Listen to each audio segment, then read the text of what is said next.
Dominic Bytes. Welcome to another episode of Byte Club Cinema. Today we will be watching K-pop Demon Hunters. It's a small little feature. I doubt you ever heard of it.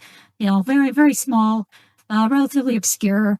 It's the #1 most viewed movie in Netflix history, but hey, I doubt anybody's really heard of this one. This is a very obscure animated classic. Though this was #1 in theaters, it was released 2 days in theaters, and it became #1 that respective weekend. It was pretty big. It was so big, it actually, so it got put out the same weekend as Nerja 2, Nerja 2's English dub, and it just blew it out of the water. I'm sad to say Nerja 2's English dub release was completely flopped. A24 did not advertise it. It flopped bad. Despite making 14 million earlier the year, it only made like $1 million on its release weekend. It was so disappointing.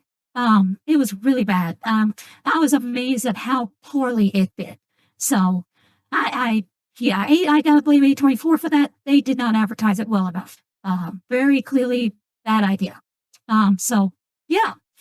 Terrible. But we will be watching Nerja 2 here soon. I do have a copy with English subtitles, so yes, look forward to that.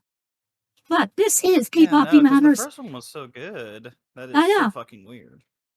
I'm guessing, again, lack of advertising. If no one knows it's out, then no one's going to show up to watch it. I think A24 did not market it enough. So even some of the fans of the Nerja series didn't even know it was out that weekend. So that's how much they dropped the ball there. So I can't really fault the movie. It's the studio, and they failed to make as much money as they could have. Whoops. So this is K-pop Demon Hunters. Now, Diesel, you were the one who requested this. Why did you request this movie? From what I've heard from everybody, it's a good watch. Songs are catchy, and this is the first time that I heard of a movie with a K-pop band in it actually beating out real life K-pop bands in terms of listens to their songs and stuff, I believe. Huh. Okay. All right. Oh, also Faye checked in earlier. Thank you very much. Appreciate it, Faye. Hope we're still around. We'll see. Also I finally have the replay on Greetings. Here, so I can finally replay the alerts and stuff. So in case something doesn't go off alert wise, I finally figured out how to turn on the thing that lets me replay the alert. So there you go. Just in case anyone was wondering. That'll only be on Twitch though. I don't have any alerts set up for YouTube or Kick. So yeah, if you want to those two, sorry. Get on Twitch and you can do channel point redeems and all that good stuff. Yeah, Kick does have emotes though. I do have a few custom emotes on Kick. It's the same ones as on Twitch. So just in case anyone's wondering. I figured this would be a fun watch though, considering that the Soldier Boys actually managed to start topping charts in fucking real life. That is funny. The demons are winning! Quick, somebody call the Doomslayer! Get rid of these demons! They're all a bunch of demons. Oh no. All I'm gonna say is, if the songs were real, I'm guaranteeing most of humanity's souls would have been taken. I'm not gonna lie. Oh my. Another reason is I saw some things going around comparing the mom in this to Shifu from Kung Fu Panda on who's the better parent. Okay. It's Shifu. It's Shifu. Yeah, Shifu 100% is the better parent. Yeah. Okay. Fascinating. All right. Well, we will definitely take a look on that. So that'll be an interesting comparison to make. Many thanks to Christian Live, ex-Christian. I guess I suppose to read as Christian. I was this is X instead of a CH. Because poor literacy is cool, I suppose. I'm gentle mockery. Many thanks to ex-Christian Live for the follow on Kick. Thank you. Appreciate it. Thank you very much. Apparently I also picked up another subscriber on YouTube, apparently, from this. So, yay, thank you. I appreciate all the growth. But yeah, okay, K-pop. Now, mind you, yes, when you say if the songs were real, the demons would win souls. Yeah, I mean, the only K-pop stands. Oh yes, I mean, I don't think there's any K-pop stands who, like, if a hot guy told them, "Hey, give me your soul and I'll bang you," I think pretty much every K-pop stand would be like, "Yep, take the soul. Yep, I don't need it. Just take it. Yep." And in fact, they probably would do it without the sex. I mean, they're that. K-pop stands are not the brightest bulbs on the planet. I am not one. I haven't known too many. But like, yeah, the female ones anyway. I don't know. Male K-pop stands, I don't know. Huh? I only know a handful of K-pop fans, and they scare me, and I get Yes. it. Yeah. They scare me so much. Closest thing to a K-pop stand that I have come across is I did one of my exes was into K-pop. She only liked the female K-pop groups. She didn't like the male the boy bands. So I don't think that counts as a stan, because she was more on the female side rather than the male side. But I don't know. Most K-pop stands are like all about the cute boys, yay! And I'm just like, I am not the target demo for that. Well, at least not for that one. Okay. Well, anyway, put that aside. I'm not the target demo for most K-pop boy bands, I should say. I should say, when it comes to Chinese music, apparently my taste in Chinese pop music is teen girl aligned, apparently. At least that's what I was told. Several of the groups that I liked while I was over there, such as SHE, let's see, I'm trying to remember who else, Jolene, yeah, and Sammy Chang. Apparently those are very popular with the teen girl crap, SHE, for example. Now, Sammy, I don't think is a teen girl one. She closest more adults, and she's Hong Kong, not Taiwan. So, but I like her. She, a lot of her stuff's in Cantonese. I like her Mandarin stuff. Mandarin sounds better than Cantonese. Cantonese is too harsh for my taste. Now, my case in like Japanese music, I don't think it's very teen girl coded, thankfully. Like, I knew a lot of people. Yes, that's right. So way back in the day, everybody. So like, we're talking like early 2000s. The big J-pop stuff you had there was stuff like Mouse Miser and, oh boy, I forgot, that's Japan. There you go. And I try to think what else, but there was the visual key.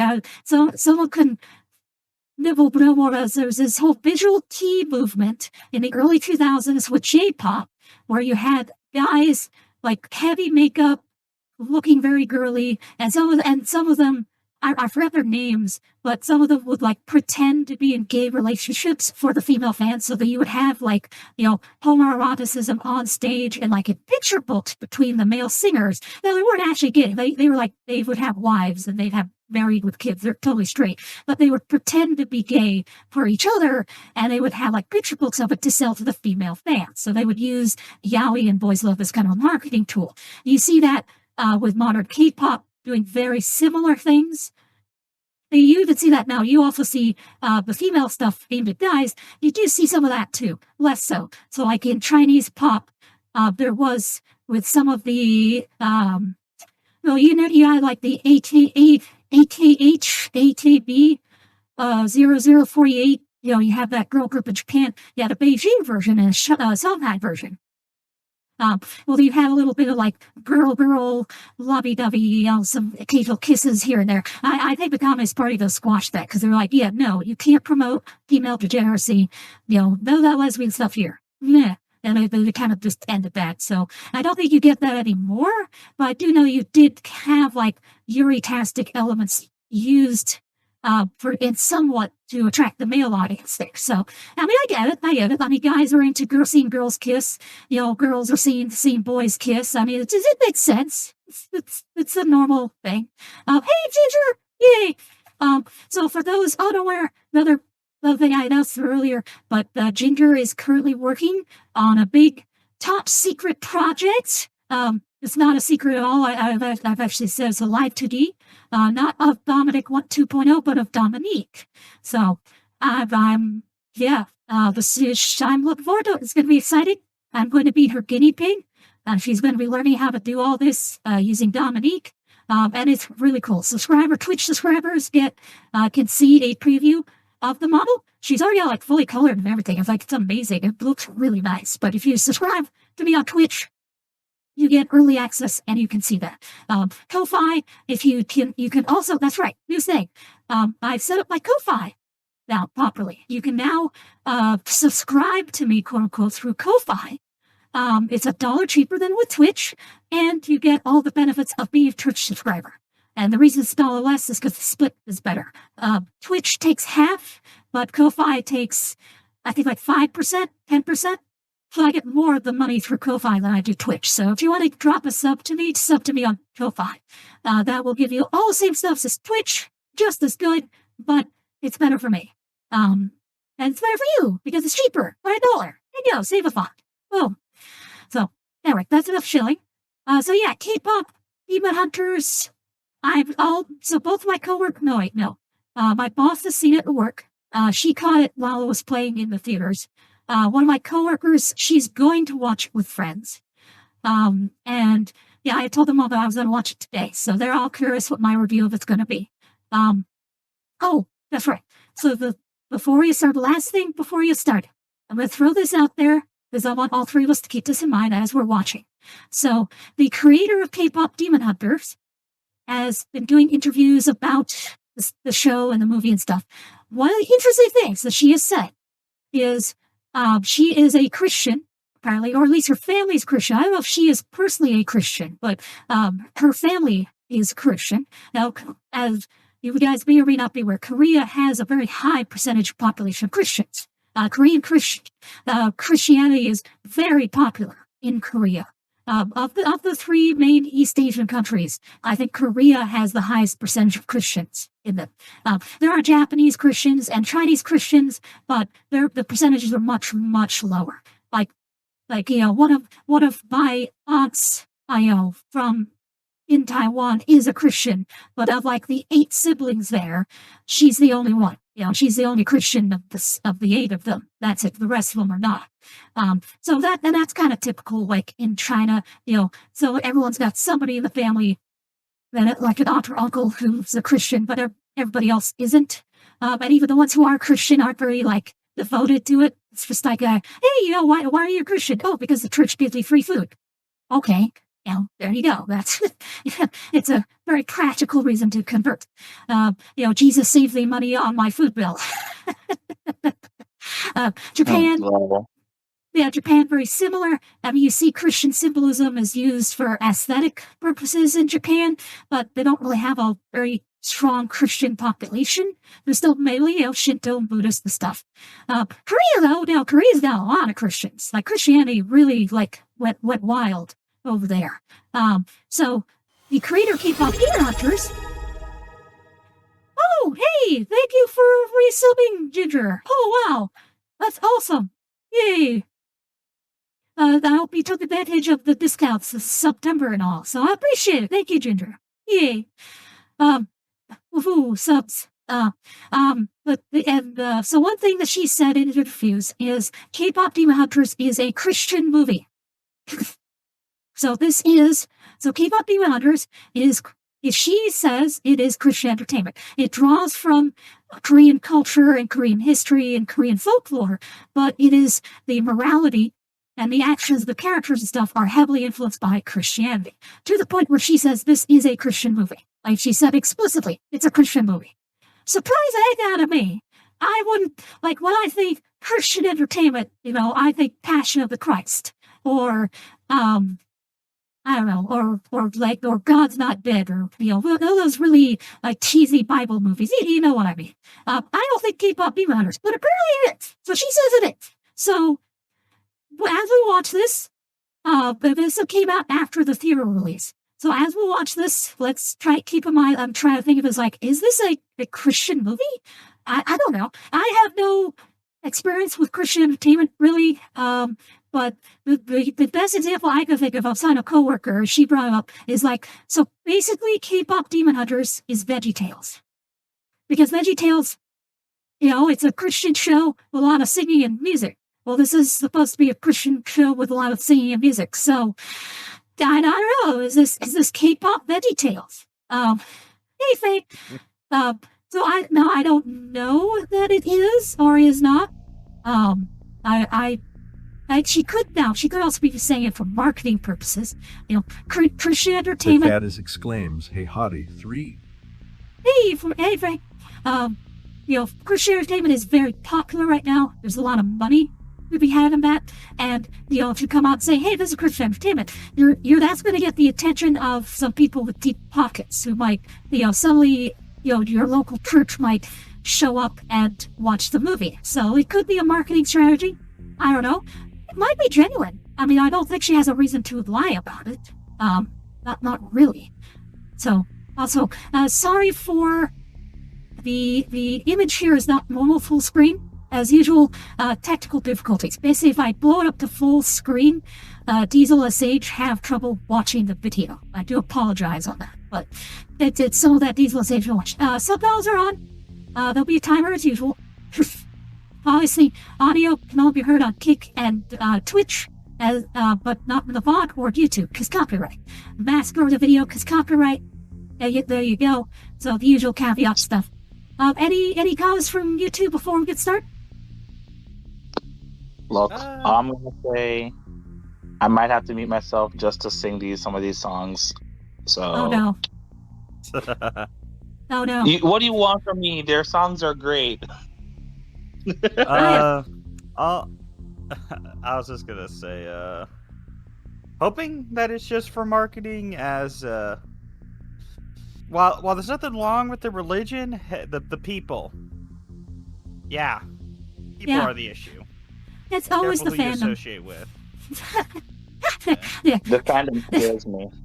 Yes. But the songs are bangers. Yes. Magic Together would be great if not for Magic players. Christianity might be fun if not for, Christians. There's always the fandom that ruins it. Christianity just has a toxic fan. Yeah. Oh, I know. Alright, don't cancel me, damn it. Alright, anyway, that's a joke. We're joking. Their bark is much worse than their bite, don't worry. I know. I was an atheist I'm for not like 10. too worried. I have VHS tapes. Okay. So Faye actually has asked for more. Oh, okay. So Faye has some exposure to Christian media. So yeah. So let us know as you're watching along, Faye. Let us know, is this a Christian movie? Is this structured similar to any Christian entertainment? I don't know. I would not know. The most I've seen some Bible movies like Jesus Christ Superstar. That's about it. That's mostly modern stuff. That's not Christian entertainment proper, as they say. Yeah. So, the Christian media tends to be overly heavy-handed with all I the know. symbolism and such. If what they're saying is true, they literally made a very, very good Christian movie, which is very impressive. Yeah. I remember, what was his name? Brad? One of the guys attached to Channel Awesome from way back when. There's a throwback for you. Brad, I forgot. It's he does a lot of trash movies. He will review Christian movies and make fun of how bad they are. That's my main exposure to a lot of that stuff. I'm interested in religious history, Jewish in high school. Oh, that's cool. All right, that's also a very interesting fact. I didn't know that. That's neat. All right, we're going to start here. Watching Twitch or Kick, you get to hear it. If you watch YouTube, haha, no, because YouTube copyright sucks. No, screw you, YouTube, on that one. Although I appreciate all the views you're giving me right now. Man, thank you to everyone who's currently watching me. I'm kind of amazed how well this multi-stream is going. So, yeah. Also, this is my first multi-stream stream here today, so I'm glad everyone's here with me. I wish I had done this earlier, but hey, that's okay. Better late than never. Starting in 3, 2, 1, go! We're going. Timer's going. Alright.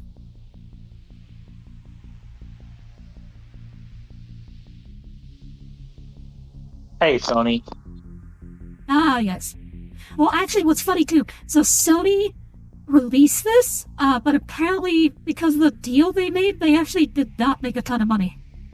So despite Oh. all Yeah. the popularity of this, it sounds like Sony got screwed over in terms of profits.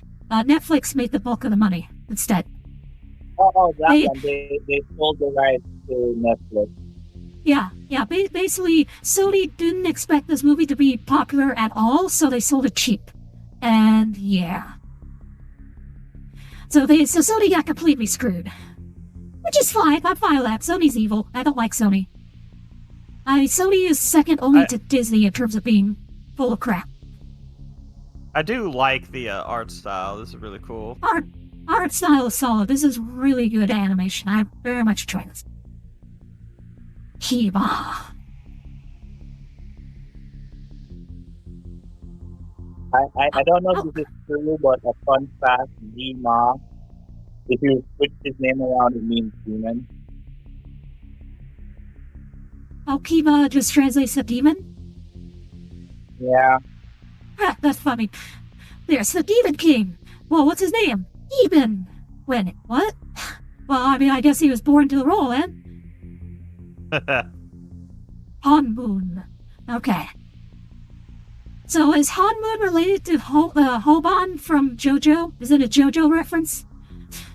That's a joke. It would be funny if it was. Well, I mean, seeing and breathing are kind of basically the same thing, so I mean, yeah, it could be. Okay, now that's a JoJo reference for part 7. Yeah, part 7.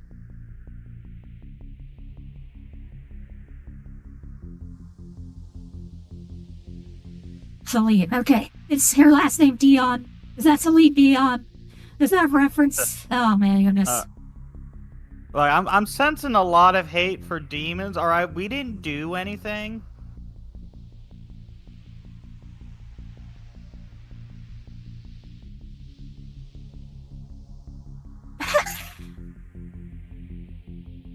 Yeah, this is. Uh-huh. Shout out to my American fans. Oh, jeez.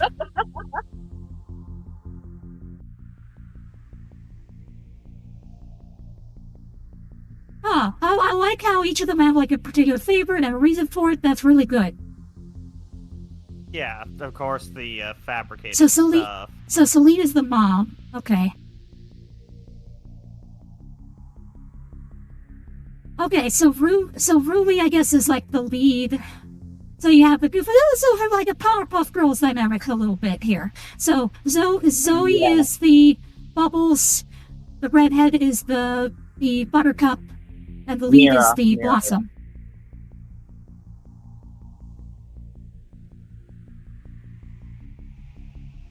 I will say I like the Nice. redhead design.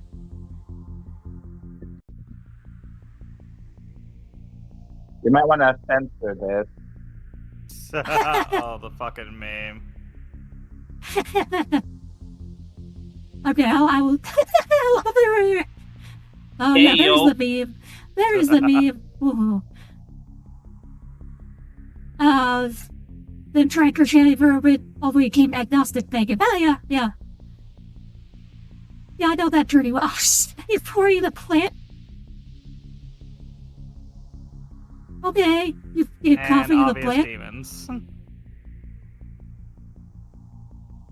So I assume the story, like their backstory, is like fabricated for relatability.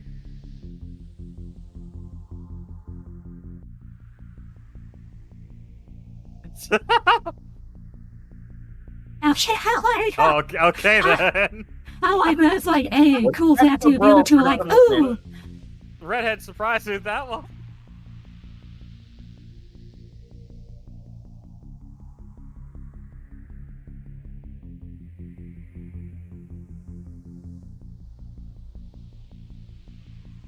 Demons shouldn't mess with eating time. I wholeheartedly agree.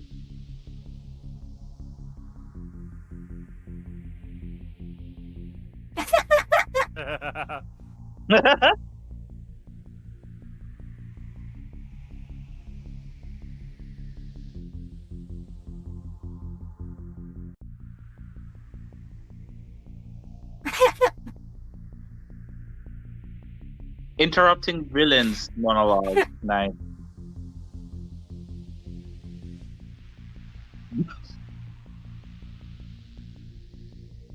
No. Oh,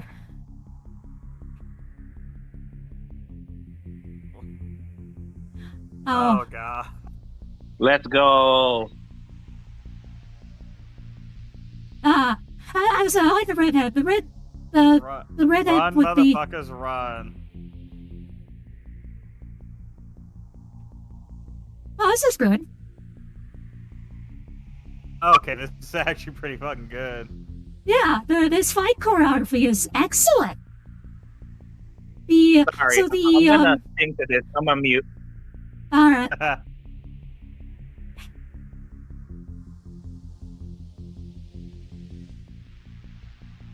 Yeah, this is really good. This is actually. Oh shit! They can just. This make reminds me weapons. of League of Legends, the KDA stuff that League of Legends does.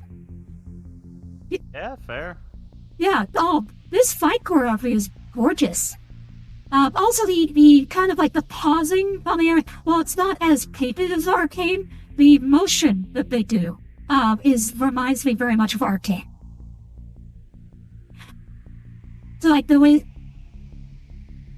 Oh, okay. Take it down the plane. Oh, Yep. Here we go. also they do use a rap style rather than a pure pop style. Okay, that's cool. Blade, Mielk, Blade, Mascara.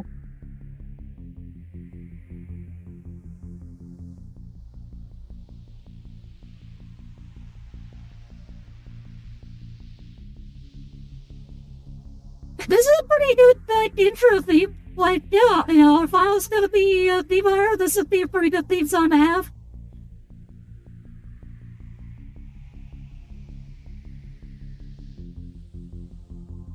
Selfie time. I mean, everyone thinks it's part of the show. That's pretty Okay, I good. like how they got the rapper going.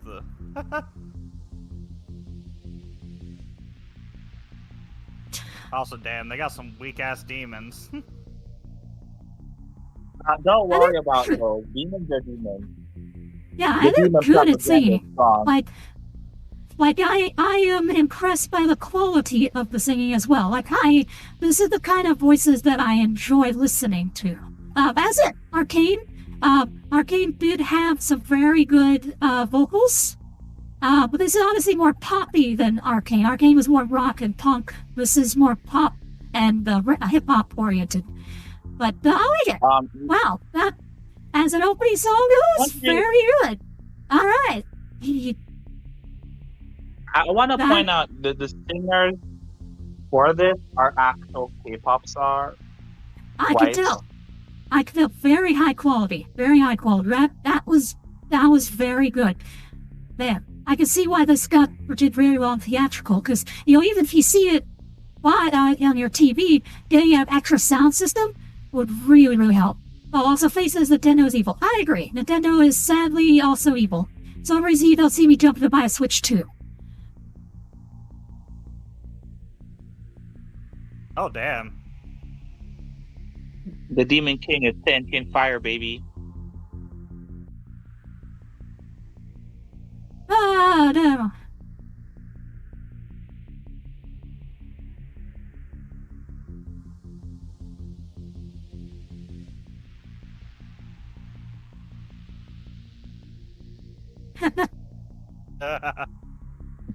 I love this.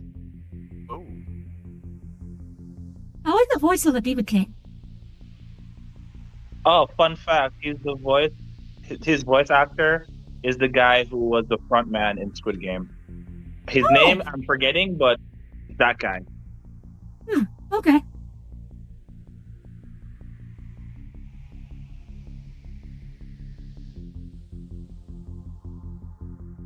Oh shit.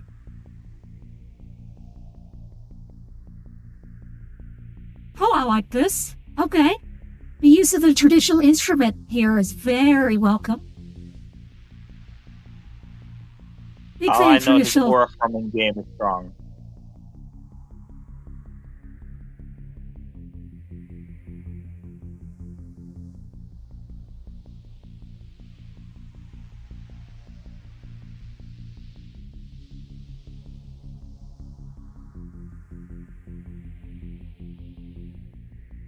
We will steal their fandom and make them corrupt.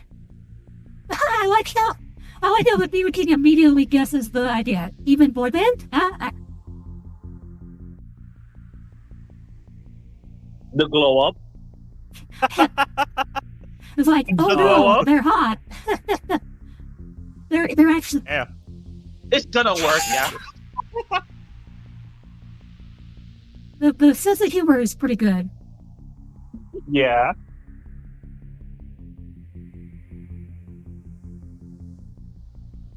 Oh, I love the Demon King. Okay, I do know there's like one of the 5 is Psycho Femboy, so yeah, I'm probably gonna be attracted to that one. But the facial expressions are great, very anime. They're very clear inspiration from anime, done very well in CG here. But despite this being CG, this is a CG anime the way that I would want a CG anime. A lot of CG anime just doesn't quite get it right. They're hitting the right amount of anime and then CG, and they're not overdoing it at one end or the other. Yeah. Now this is a style that I think Pixar was attempting with Turning Red, but it really failed. Like, Turning Red looked awful, like extremely ugly, just off-putting. This is I think what they were attempting to do, but this one nails it. Yeah, Fade points out you can't. He's so based. Yeah, and Fade points out that you can't own the Switch. Yeah, I know. I hate that. I hate that so much.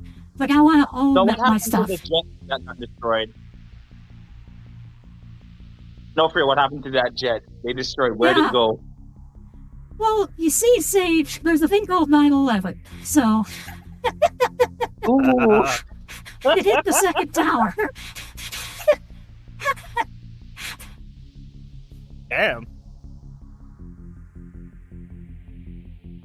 Look, I'm so envious.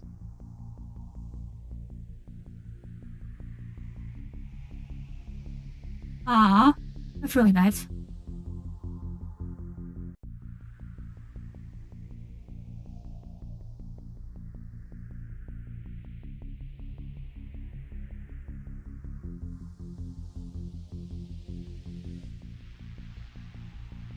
God.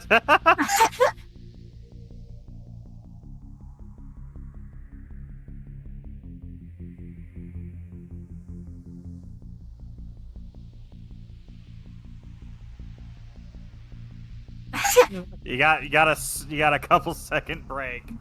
Yeah. It's Bobby. okay. Like, he knows what's up. If I had to guess, though, this is setting up that the other two might be overworked.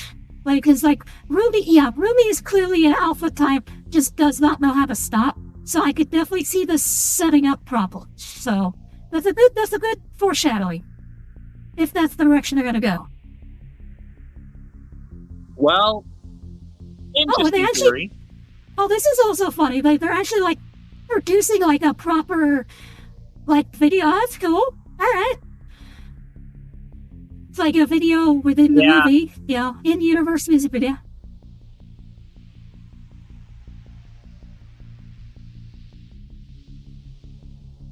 Wait, you're getting paid to be a weirdo? Yeah. Lucky?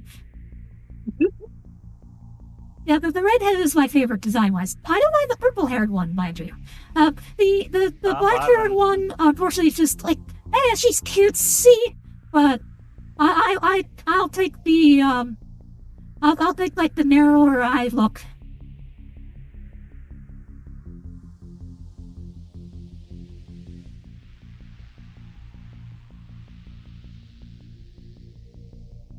Wow, okay. Yeah, see, yeah, because we know that Rumi was raised by Celine, and Celine, I guess, was the former, like, top star. So it makes sense that Rumi would be like, go, go, go, and just can't turn it off. Well, they're also trying to get the golden Hanma. Yeah. Oh, there's a reason. Oh, yeah, I'm assuming That's they're gonna... Yeah. Wait. Mm-hmm. That's why she's trying to do it. Proceeds to hide. Oh.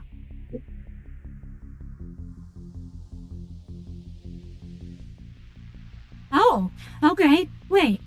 So, wait, Ruby's a demon? Yep. Yep. Oh, He's hey! a tiefling, baby. Alright, so, okay, for context, that was not spoiled for me at all. So, good on the K-pop D100 fandom for literally not spoiling that. I didn't know that. So that's She's the a first I've half-breed. heard of it. I didn't know she was a demon at all. That's really cool. I'm assuming a half-breed. Yeah, maybe a half-half. You are. Maybe, You guys are correct. He's half. I wonder if Genu is her brother. And because she hasn't taken a break. I'm pretty sure that thing she deep throated early in the movie is the reason why she's having throat problems. Cannot change my mind. Yeah.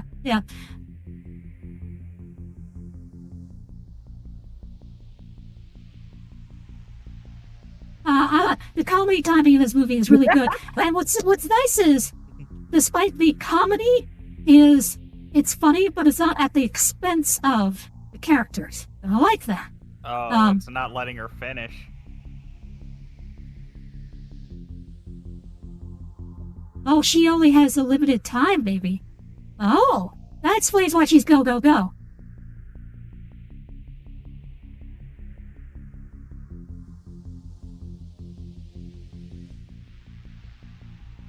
Hey, we got a Blade Runner 2049 reference maybe a little bit there. So she was adopted. So she's a demon child adopted by a demon hunter.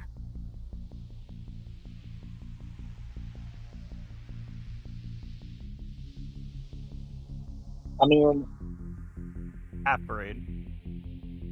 yeah. Oh, okay, yep, she's a half-half. So, okay, the mom got busy with a demon. Oh my. How do you know that? Oh no. Okay. Well, alright, I like Rui a whole lot more. That will, because here's the thing, she's half human, half demon. I identify very strongly with half-half characters. And, oh man, and even more than that, this actually, holy crap. So this actually, oh, I just got what they're doing here. So fun fact, of the 3 East Asian countries, China, Korea, Japan, 2 of them are known to have problems with mixed race, Korea and Japan. Japan is the most racist. Of the 3, Japan is the most racist of the 3.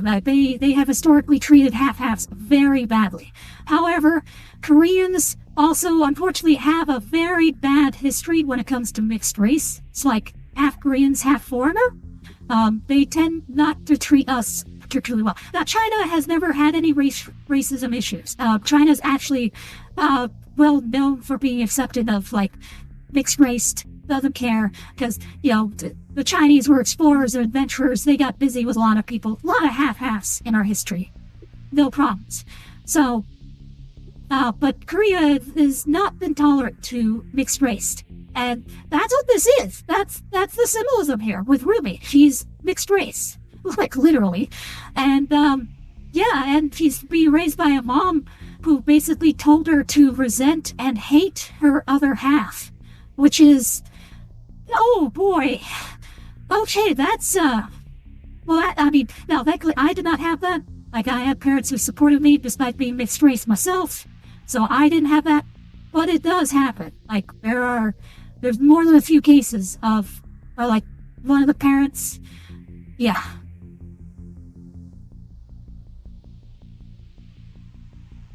You should have taken the break.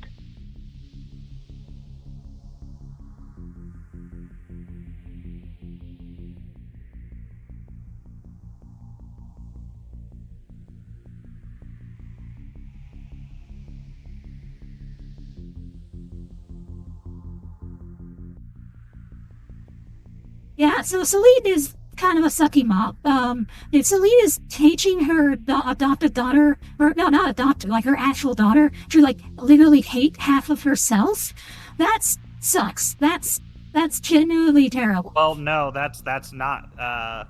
She's not adopted. Celine That's is her her surrogate kid. mom. Yeah, so I mean, like, that's her actual daughter. Yeah, she's telling her to hate half of herself. Like, so that's No, no, right no, no. up there. Celine and Rumi aren't related. She adopted Rumi. I thought. Her mom Ruby is died. adopted. Oh, okay. So Yeah. Rumi is adopted. All right. Oh boy. Okay, yeah, but Sleeve sucks though. Like, she's literally raising her kid to hate half of herself. That is extremely toxic. Well, not just And that. it is also- Hide it from her closest friends and shit.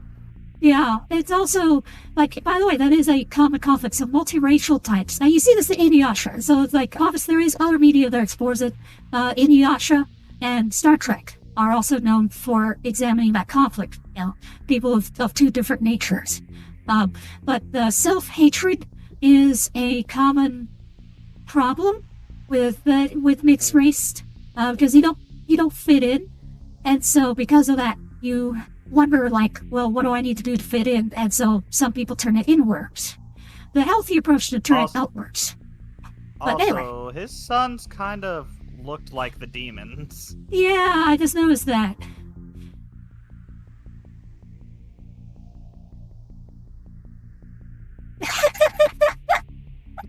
I like that.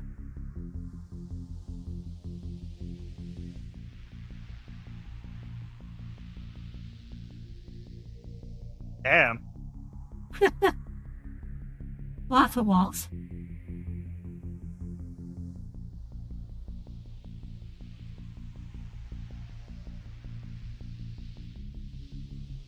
True. Is he a therapist as well as a doctor? Apparently. Oh, no. This is more like a psychological thing where her mind is making her ill, is he's trying to say.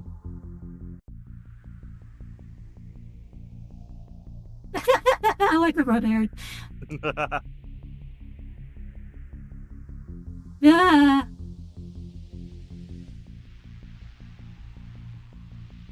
I like the thing with his eyes. That's really cool. That's a funny. Don't try it.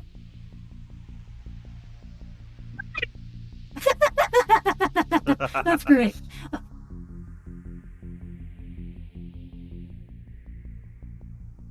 Yeah, holism is a big part of Eastern medicine.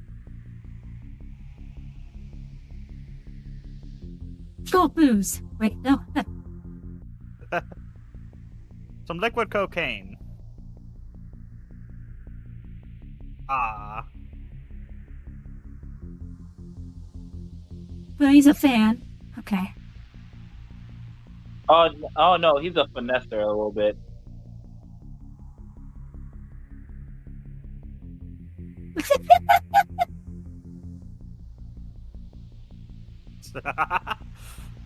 The blue hair one there on the right. That's the one who's the femboy.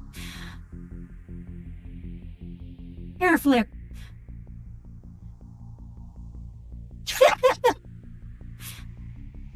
I do like how Zoe is like so easily like.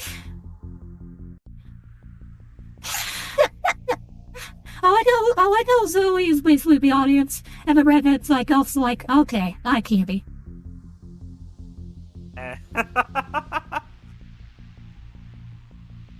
Okay, so I kind of hope. Man. So I kind of hope that Ginu and Rumi here are not brother sister, because that would make this very creepy. But yeah, let's hope. Oh, like I can save you the suspense, my guy. We are 99% sure they're not related. Okay, they're not related. Okay. Well, if I had to guess, Ginu is probably also a half-half, but I don't know. No, I think he's full. Full? Okay. Because Okay. she's half because her dad. He might Right. be full because he struck a deal. Right.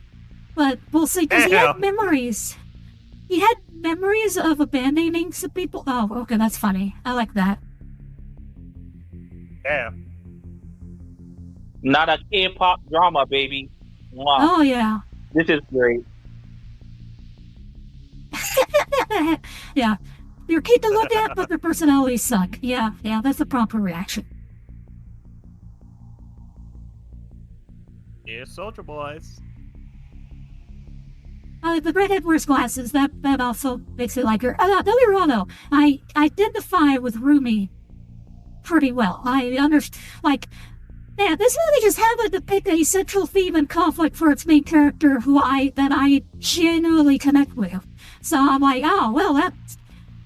I wasn't expecting that either. I wasn't expecting that to be the central conflict. Oh, that's cool.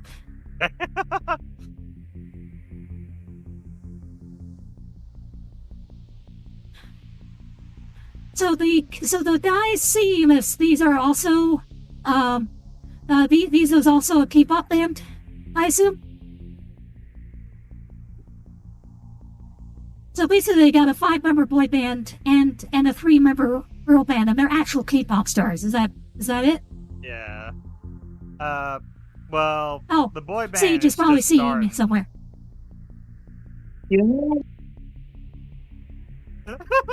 This is way too fucking good. I see what people. This is catchy shit. Yeah, this is catchy. I don't like this one as much as the opening song, to be fair. Yeah, they're But that's dancing to it. I should also. Oh, those are like actual physical things. Oh, well, that's interesting. And Okay, shit, so yeah. so I like the fact that those are actual physical hearts. They're not like cartoon effects. That's actually really cool. Probably because they're demons. Yeah.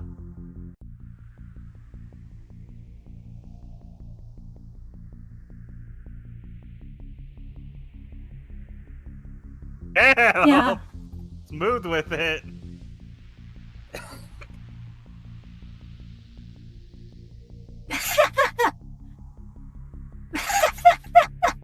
Okay, that was like, well, hold on. You might want to rethink doing that. Jesus! Okay. So it looks like they're using magic. So I assume, yeah, we've seen that demons have access to magic. So I guess they're using the magic for the special effects, like making the hearts and some of the stuff. Yeah. So, yeah, how do they do this? It's magic. There you go. So that's it. The blue-haired, Yeah, so they're the using it to blue-haired. enhance the performance. Damn! Right. Now that's it. The blue-haired femboy is a wood from me. I would do horrible things to them. Yeah. Ninja vanish. Oh, that is great.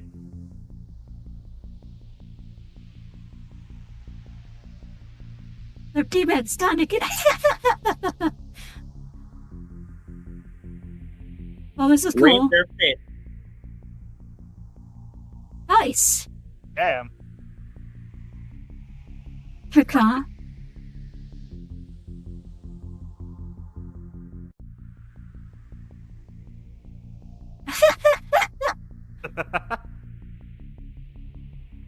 I mean, we'll kill off. Oh, jeez.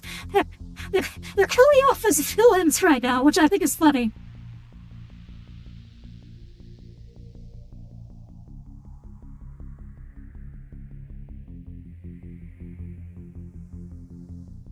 Baby, Sasha? That's his stage name. Nice. Okay, so the femboy's got a tolerance for, spicy stuff. Damn. Oh, okay. Oh shit. Ah, you can't kill us if...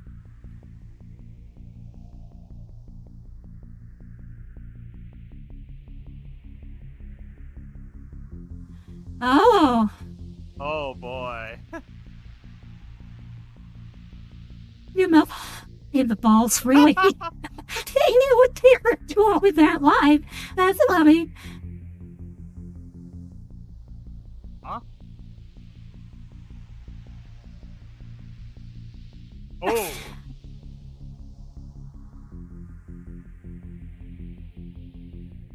Oh, they're shit-eating grins.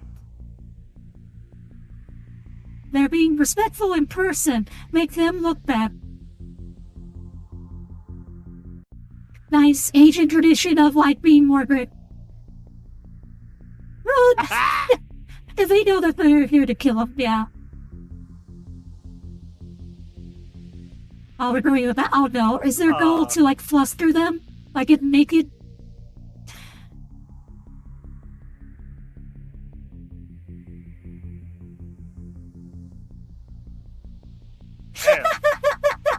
Okay, that's funny.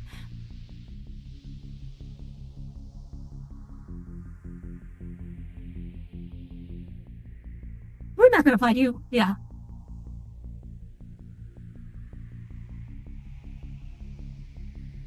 I mean, you're not gonna win though. Like you've done this before. Yeah, but they just need to get out. Yeah. Yeah, this is a distraction. Like, oh, I like that. That was good. I like the hee instead of an evil laugh. It's like a whoa. All right. Oh, I could vibe with these guys. That.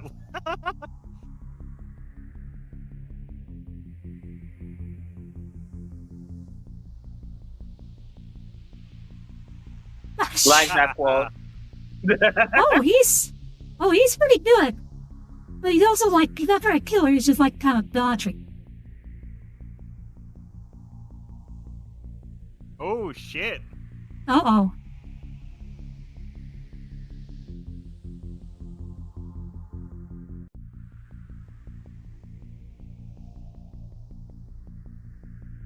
Uh-oh. Oh. Okay.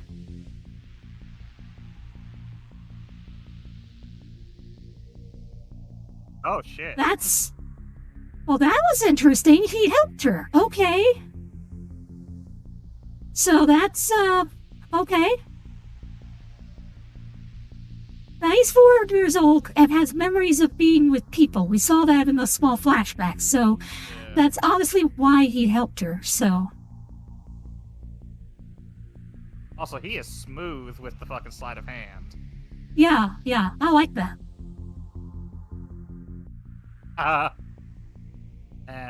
And that's how. Oh, dang.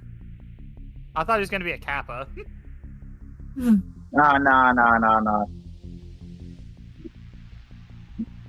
Ooh. Okay.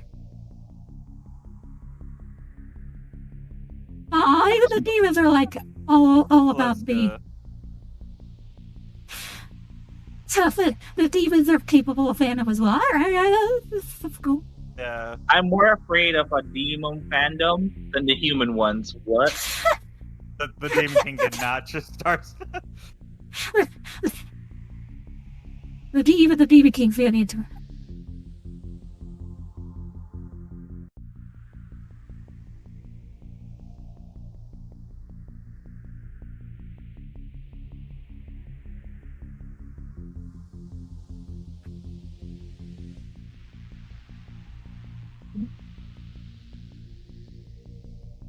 I really So I wonder- vibe with that Demon King's mannerisms and voice.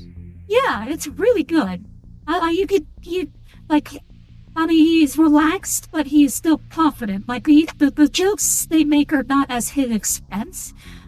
And you can possibly see why he's in charge. Yeah.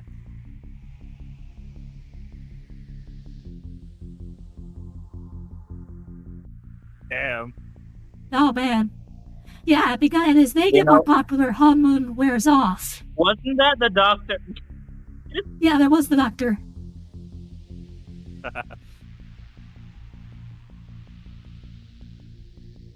I love Bobby. He's just a vibe.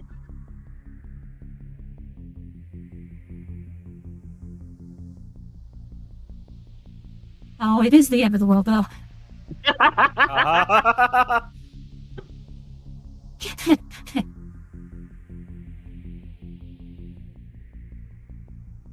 Wait, what?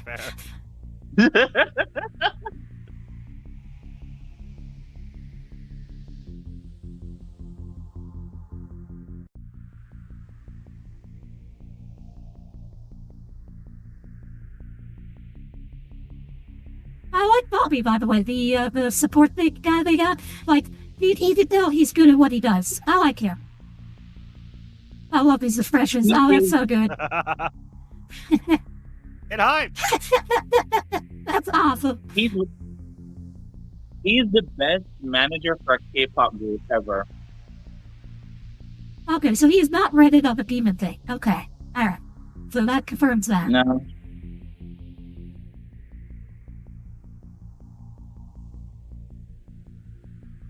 Great. Okay, the dude's a scammer. That's funny. I mean, he was able to see through her like walls Right. and such. In his defense, he was trying to trick Rumi with a placebo effect because she doesn't have any problems. She's just Right. ignoring the core issue. Oh, okay, demon bird. Yikes. Aye. So yeah, the doctor is trying to use a placebo effect. Oh, that's Judy's Hey, look, it's Ludi. cat. Why It's are you Ludi. saying that to me?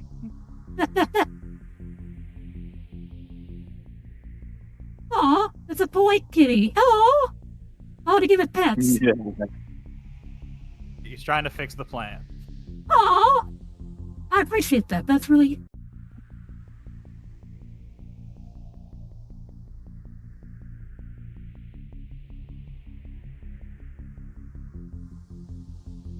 So, not... Maybe put it to one side. Okay, so it's not an evil kitty. Or at least, not overtly. Oh, just delivering a letter. That's a yokai. Yep, that's totally Ludi for sure.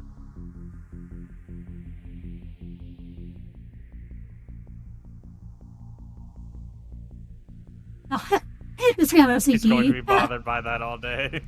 Oh, poor kitty. I understand that. I understand that a lot.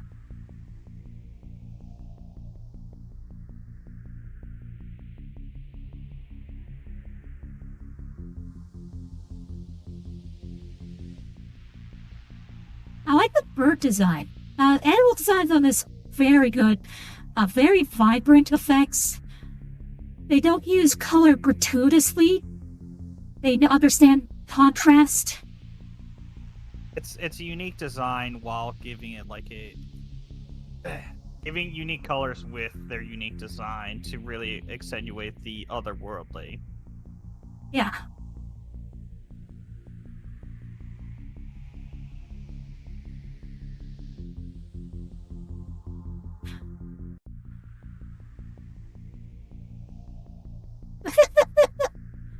Why do you have a mannequin with the exact same outfit as you're wearing right now?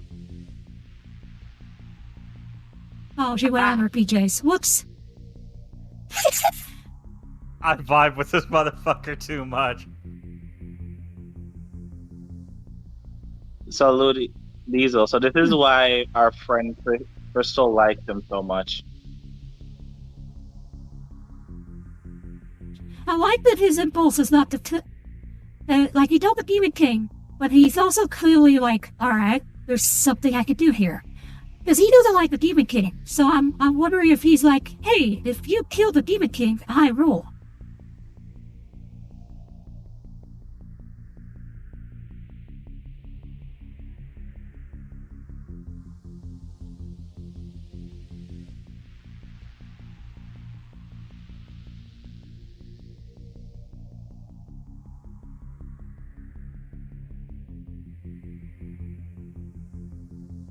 Oh, yeah, beat pop. So, okay, so they call it a beat pop. So the original name for that instrument is a pea pop, with a P, not a B, but that's the difference between Chinese and Korean pronunciation.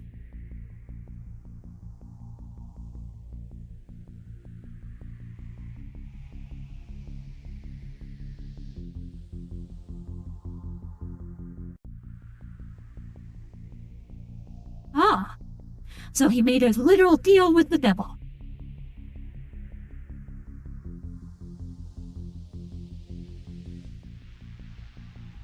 Okay. Oh, okay.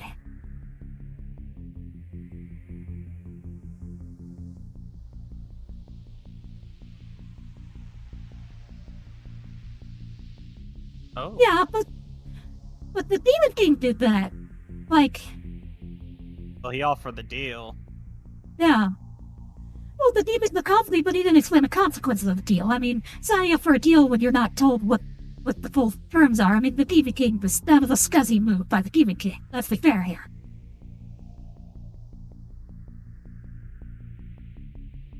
Yeah, she doesn't have a shame. Well, it's because Celine told her to be ashamed of what she was born as. That's the, quote, shame going on. That's oof. That's an oof. But he's wondering, like, hey, you made a deal. Like, what deal did you make? Like, he don't understand that she was born this way, maybe.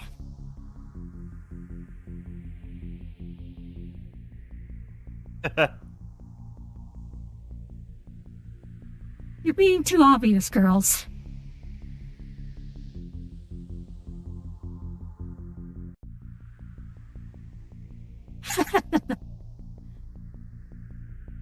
Nice.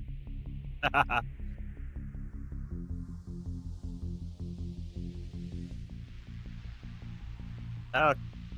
Oh. You know the funny thing about this? He likes a guy whose face he can't see.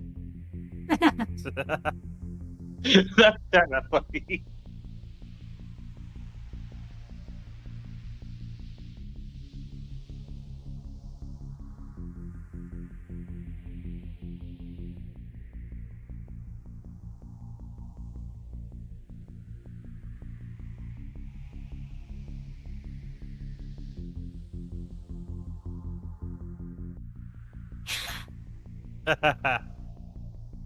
Yeah. I like that Gino is fascinated by her, because he's generally curious, like, okay, you bear the same marks as me, but you don't cure the Demon King, so... Right, because she got it from birth, and obviously... So I like that the overall...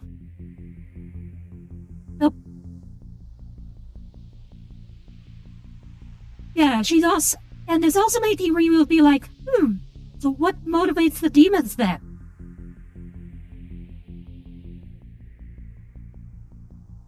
Okay, yeah, normally because of them, the shield that protects people is breaking down.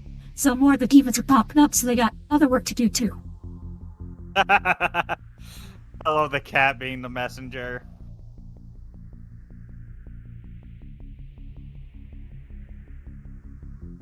Right, so the purple thing it was a warning sign that the demons are incoming. Right. Their popularity makes it easier for the demons to emerge. I like that. Oh, Jesus. Okay. Yeah, and it spread.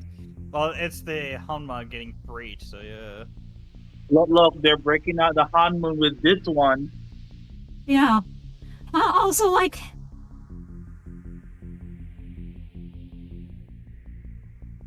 I also like that...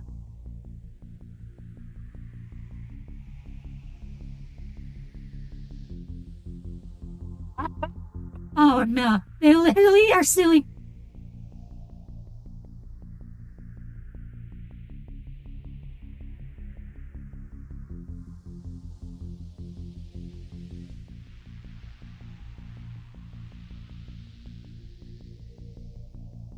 I mean, that's actually a very smart maneuver.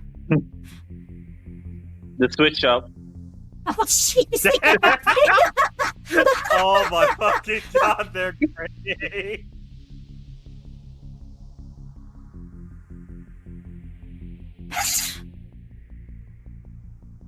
I also like how Peter was...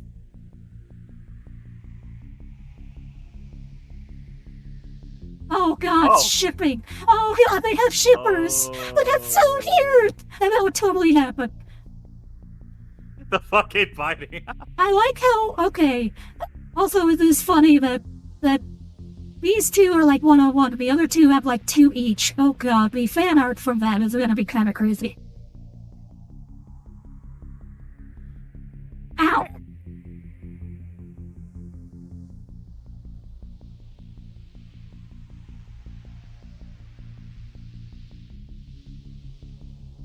Okay, he's also hinting at his goal. His goal is to take down the Demon King. He hates the Demon. He blames the Demon King for his failure. That makes sense. like that's his motive. His motive is to find a way to take down the Demon King. And that's why he's trying to get to know her, because she has the ability to do so.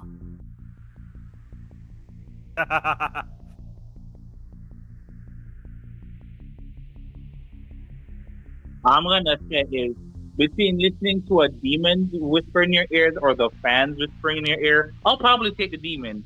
Have you seen these degenerates? Crazy work. Yeah, but... Oh, God. Oh, no. Oh, no. Oh, God, that's terrible. Yes! What if she's being shipped with two guys? That's, wow. It's like, hey, you're being called a slut. Wait, what? No, again, the shipping of the two leads, though, like, as a popularity thing. Also, I like how the kitty is just like, yeah, this is my second home now. I'm just gonna camp out here. But yeah, I like how the crow and the kitty are just... Oh.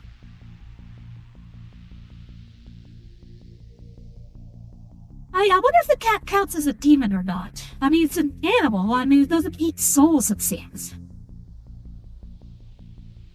Uh-oh. Oh, no. Oh, right, because of overturn. He's OCD, yeah. I like it. That's a Doesn't cool... seem hot. It could be a familiar. Huh. It is.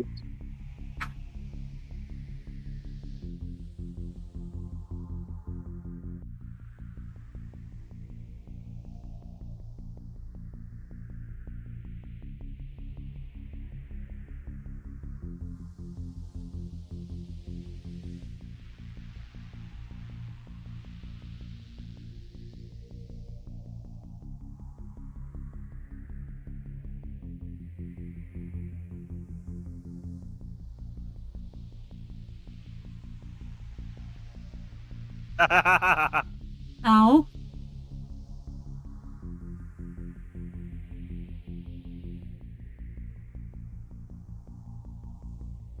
You are, though. Don't do that. Yeah, totally.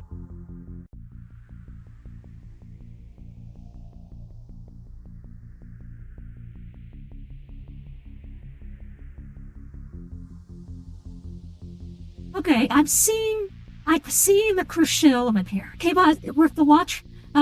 Yes. So hey, Oli man. That's for, I would say yes, 100%. This has been very, very good.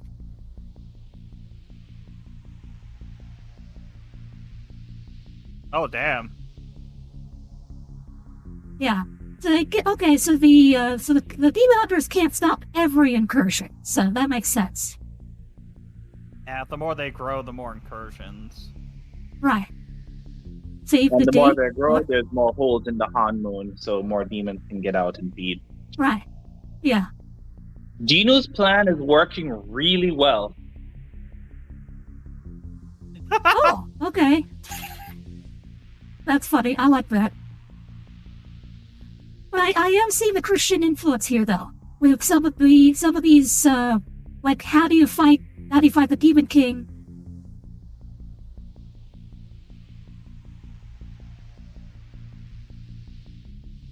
I mean, You're you so can say old. that, though. It is the case. You can't really beat something negative with, more negative.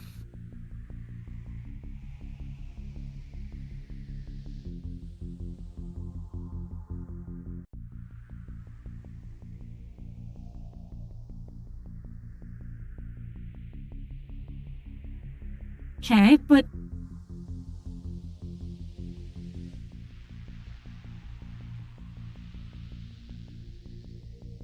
That's your very good offering.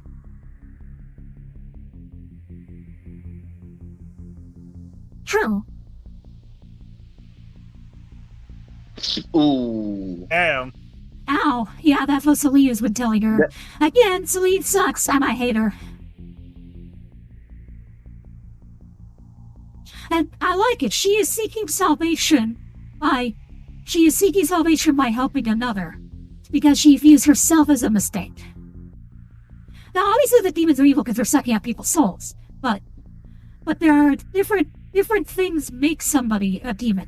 So like the violent ones are probably people who like sought the Demon King's sort of like power or greed or to harm others. But those who can retain some of their humanity are those who are motivated by, like Jidu, helping his family, helping others.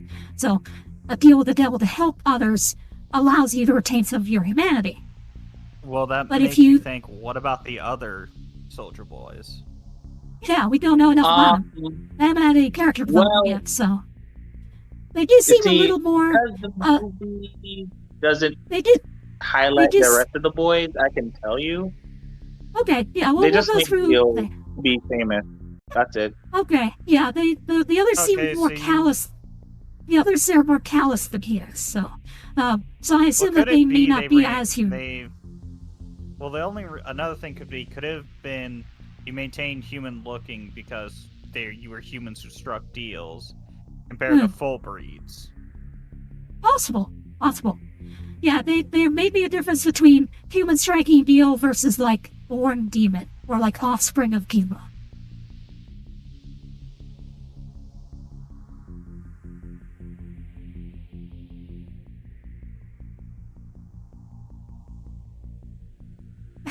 Jesus Christ! Jeez, okay, calm down.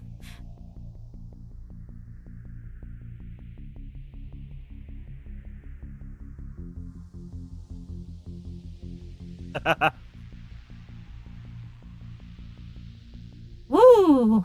Oh. I mean, she's not wrong. That's the other thing. Yeah, hate breeds hate. Kima is a negative power.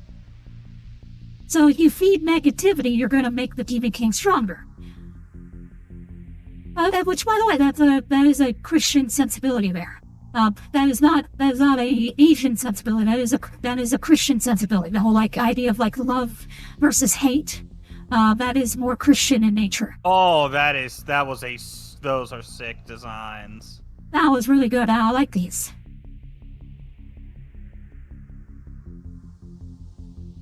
I like also stuff happens in the background as they're talking too. They don't ignore the background. Woo! Oh, That was mean. Shit.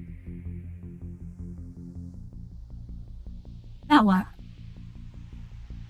Oh, okay. Oh, that's a lot. Oh, that's a lot of SDs. Shit.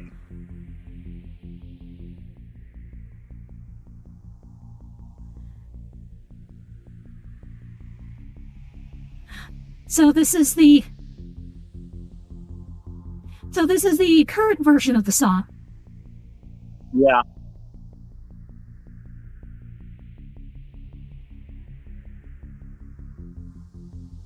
With no feelings.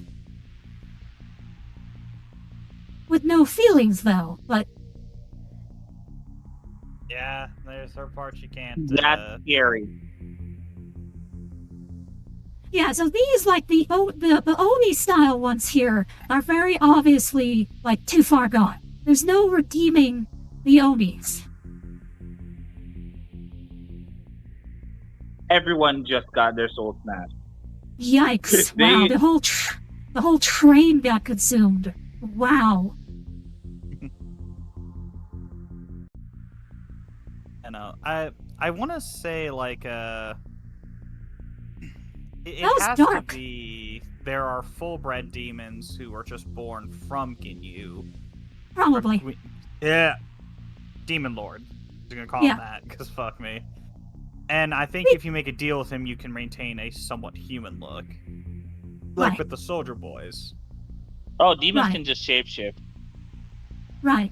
And But also, the soldier yeah, boys seem naturally they look human. yeah, it also Yeah, but- seems... Yeah, it seems there's a difference between, like, humans who made a deal, natural-born demons, and maybe, like, souls that died and went to hell.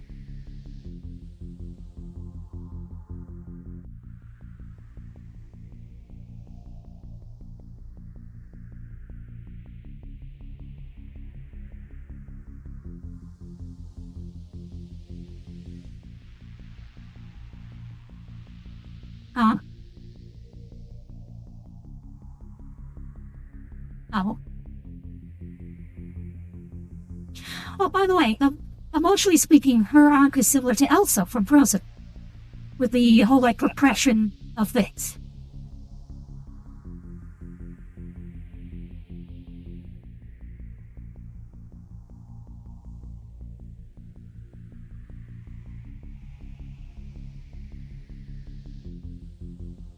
Yeah, the less shame you feel about yourself, the better off you are mentally. Like, thinking of yourself as a mistake is an absolutely horrible, mental mentality to have about. So, the damage that she has carried because of Celine and what she was told by Celine is horrendous. Also, I do like, while I like demons from, like, Freerun, the Freerun take on demons is fascinating. This show's take on demons is also very good. I do also like this kind of thing.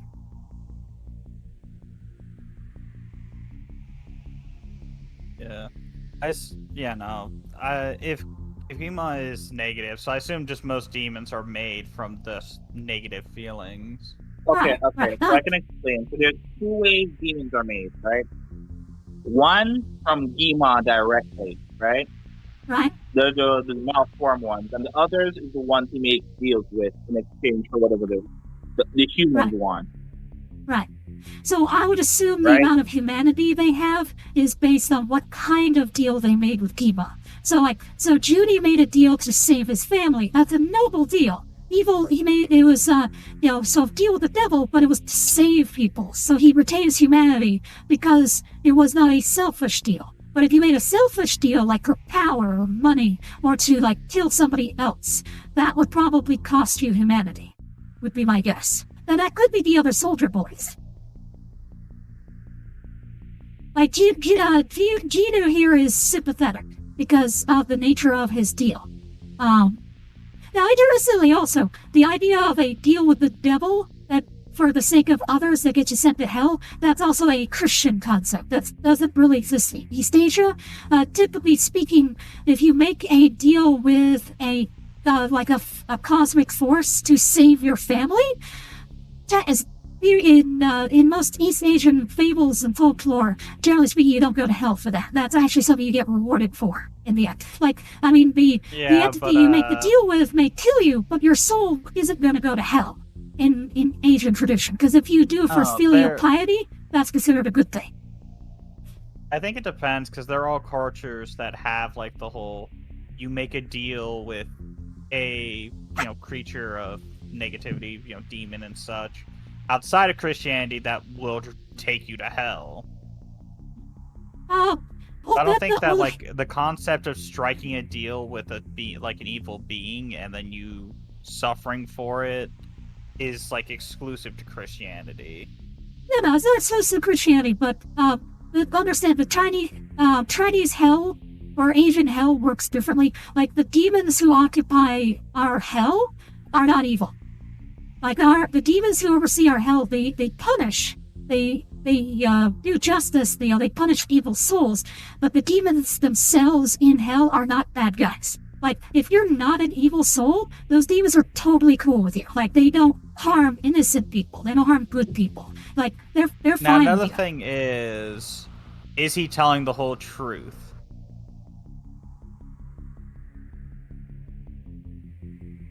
Well, what's wrong? Demon's got... Is he being 100% with what he said?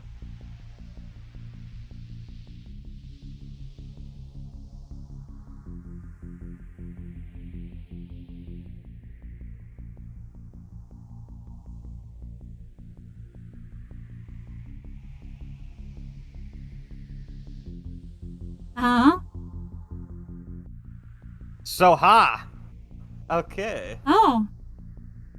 So he lied. Oh.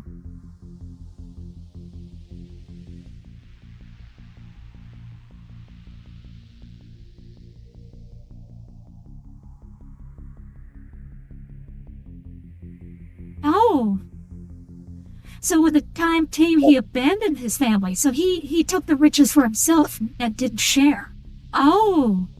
Oh, so he made the deal, but then he ended up not being able to have his family benefit. He left them to die. Oh, yeah, okay. So a lot less sympathetic now. Okay, so still works with the other thing then, because that was an evil thing. Okay, so it was evil, so it makes sense he's in Hellbeck. Okay, yeah, he betrayed filial Oh, the piety. kitty's happy. That would get you in a lot of trouble. Oh, yeah. So actually, no, so that is keeping with East Asian tradition. Yes, there is a hell for people who betray their family. Yeah. I also like how the cat's just grown attached to her. He was so happy. Yeah. Yeah.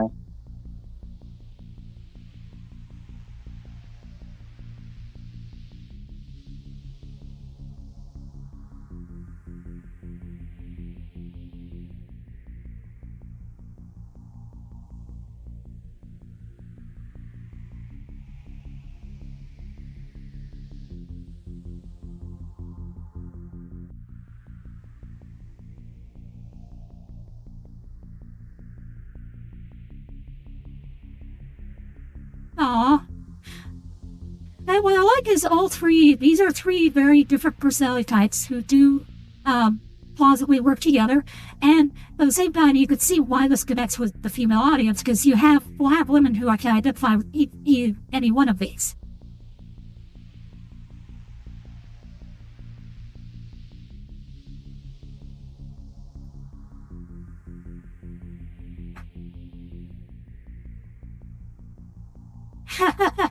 I will fight for the right to spa with you.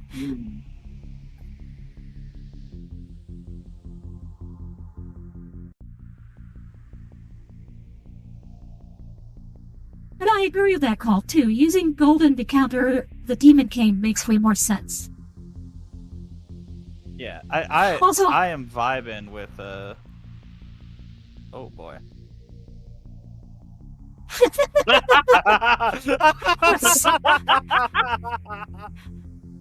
Oh, this is crazy over the top, but this is totally how an Idol Award would do it. That was great. There's Oh, that was many great. sets of snowflakes, but only one's probably the best. Crazy, man. I love it. I love it.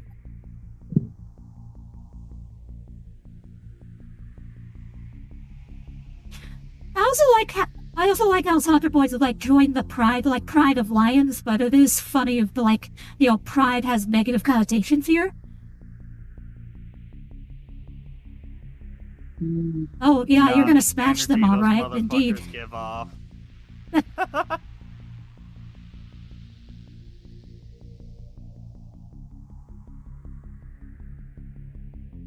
Yeah, he lied to her to make herself look.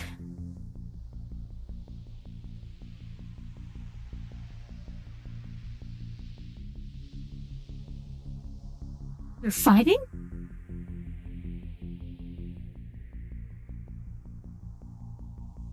Corn dog. Oh, that's not Italon corn dogs. Corn dogs. That sounds good. So what's going on with the Sandra Boys? That's interesting. Hey, boy bands fight and they break up. I Yeah. guess.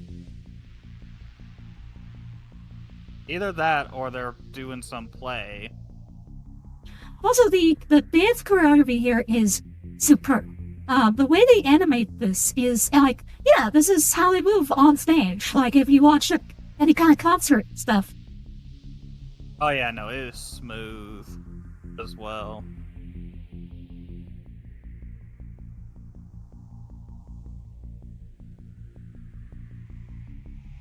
Oh, that is so smooth.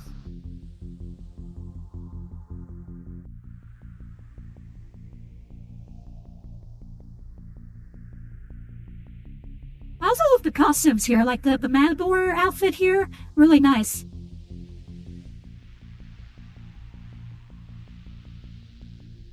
Yeah, you have the character. Oh man. Oh no, they're kidnapped. Oh, Our managers being sabotaging them. kidnapped. That's kind of important. I'm surprised they can't just voice us call the police. I mean, you can't really since they're demons. I know, I'm joking. That wasn't actually Oh him. shit! Oops. I told you they can fake this. Right. Oh, that's a good twist. That was a good move. Very good strategy there. Uh-oh.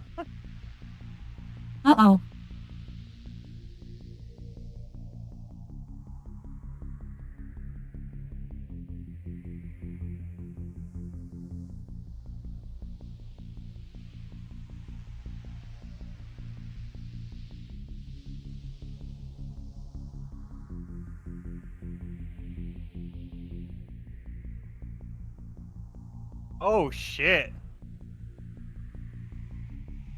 Ah, okay. Leland's getting inside her head. Oh, that's...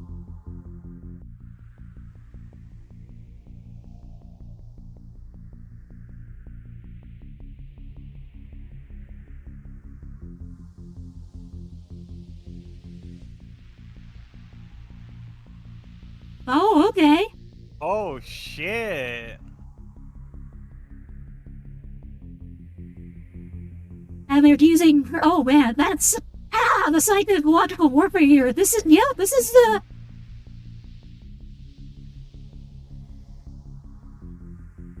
Now, I wonder if Kinu signed off on this, or is this from the Demon King?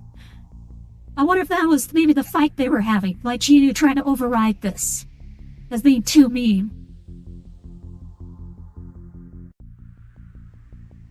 And the breakup. Oh, man. Now, this, by the way, this is an excellent take on the liar reveal trope. You know how they always have, like, the thing of, like, you know, a guy tells a tale, gets big, and then he gets out of as a liar. This is a good way to do that trope. Because in this case, like, she was hiding it from birth, but for a reason. Well, it'd be different if she told them. Well, she was told not to. Yeah, she's been told to hide it.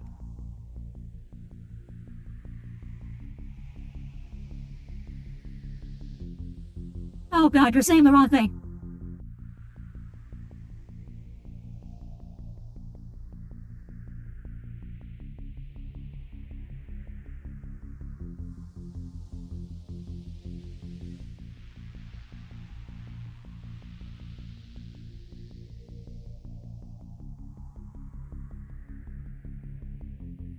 It's too late now. Oh man, and spread to her face, too. Oh no, because he has part demon. Yeah, she's starting to sound like Jimmy from mouthwashing. I can fix it! Step back.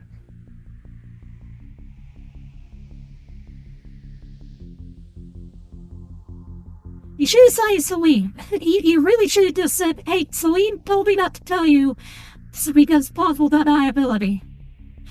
Like, if you'd cited Celine, that probably would have gotten them to back off a little bit. Because we're like, wait, this was Celine's plan? Okay. Damn.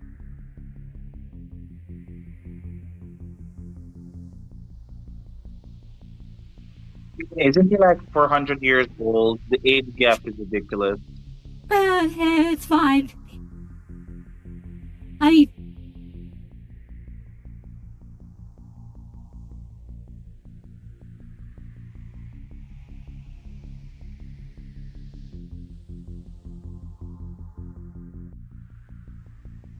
But he regretted it.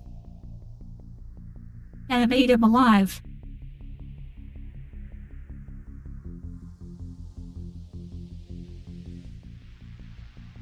Oh, jeez.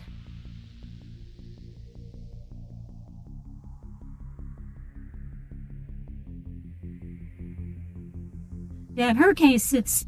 Oh, boy. This is also one reason I like Nazuna from Call of the Night, because she's also half-half. So she also gets, like, this kind of, like, not knowing what she is, not knowing where she belongs kind of deal, which I do really like about her character. Ooh, well, this is... And we still have quite a lot of movie left to do, too, so this is like, oh, this is good. Damn. Oh, okay.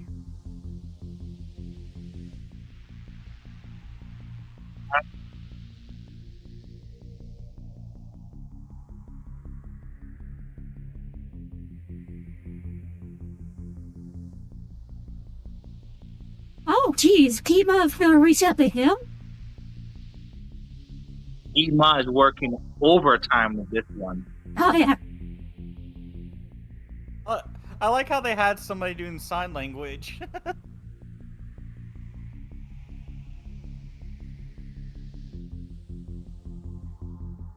That's magic. This is magic. Yeah. Well, some of it, like, that 3D corner one is really good. Yeah. Oh, that's great. We're gonna unleash the Demon King.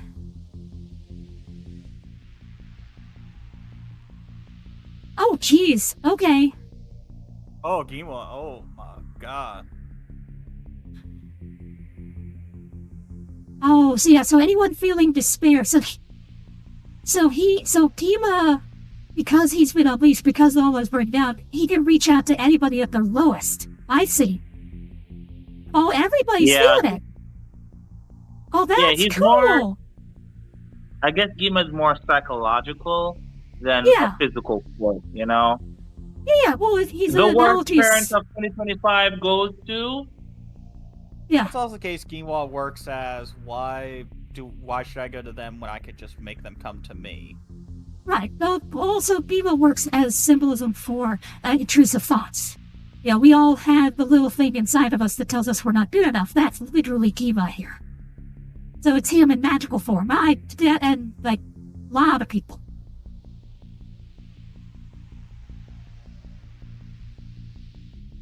I like the heterochromia going on. It's meant to be like one demon eye, one normal eye. Yeah, I like it. Yeah, that's what I mean. I like it. Hey, Mom, kill me. Jeez. Yeah, kind of too late for that.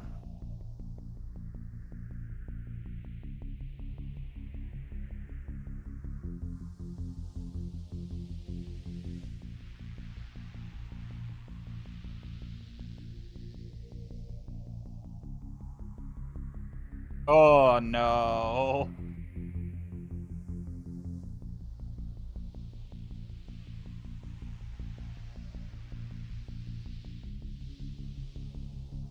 Dad, you told me I was a mistake. Yeah, like Celine, you kind of suck at that.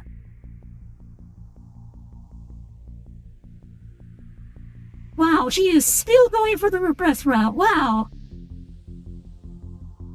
Wow, you are still. Wow, you really are terrible at this, Celine. I mean, I understand Celine is coming from. I understand where she's coming from. She is.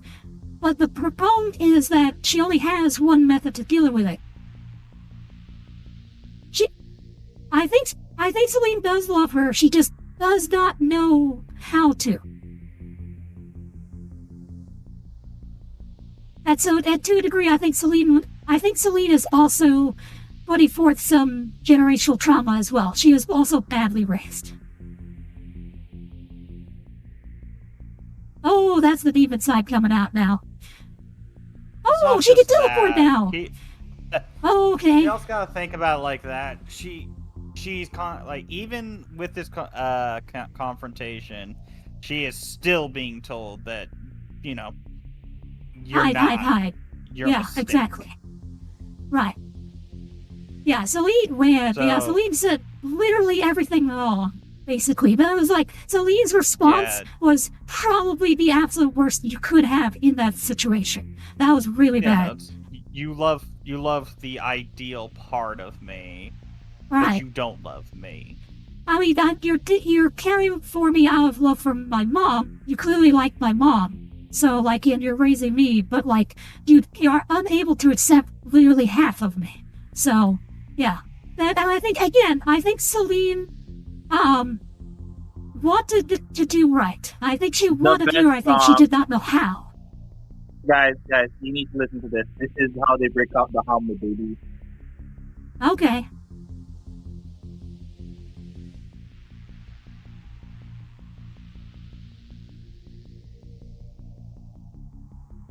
Okay, I like this one. This is a much better song than Sodapop.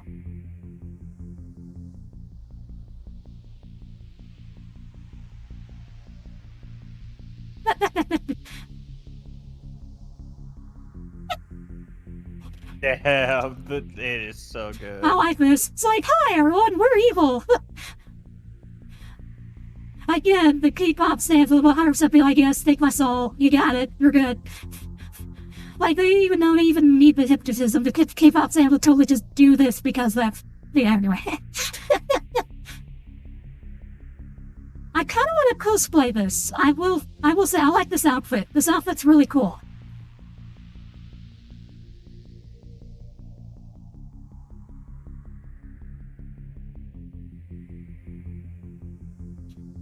I also like this too because the song is reflecting on the whole, like, don't worship false gods. Don't worship idols. In a lot of ways, they're using the symbolism of like the Antichrist here.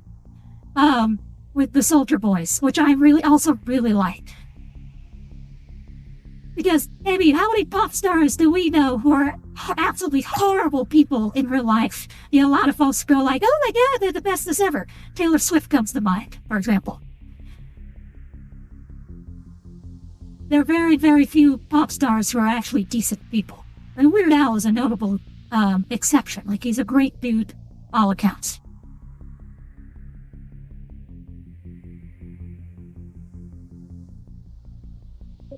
Yeah.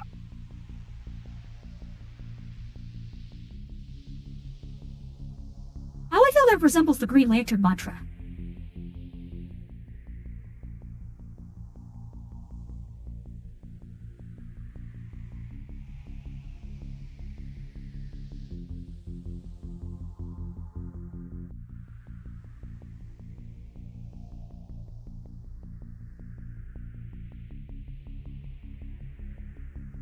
Alright, let's start. Oh. I came here to hit the reset button.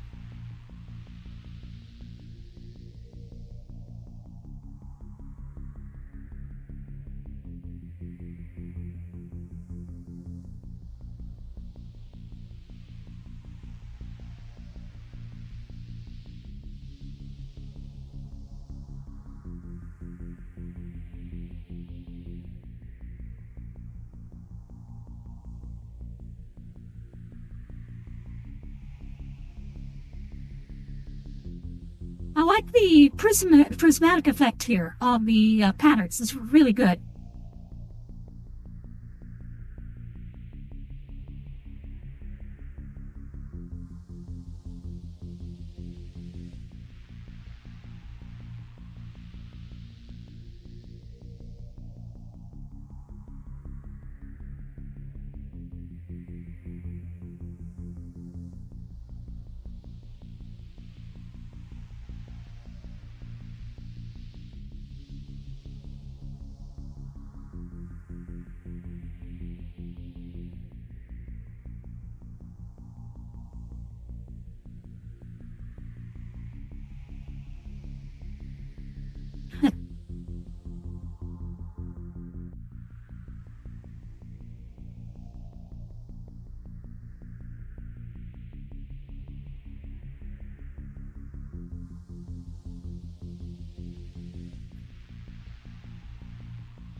Yeah, we're not perfect.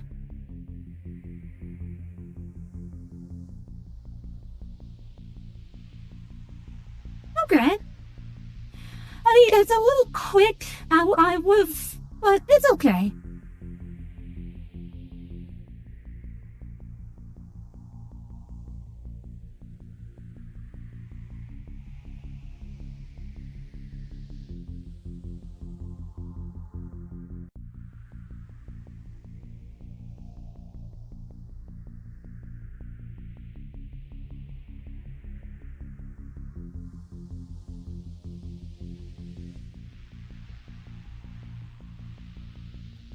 Yeah, I like the design, these faceless demon ones, I really like those. Those are I think my favorite design, because they're the most, like, creepy. It seems like Soldier Boy's putting up a good fight.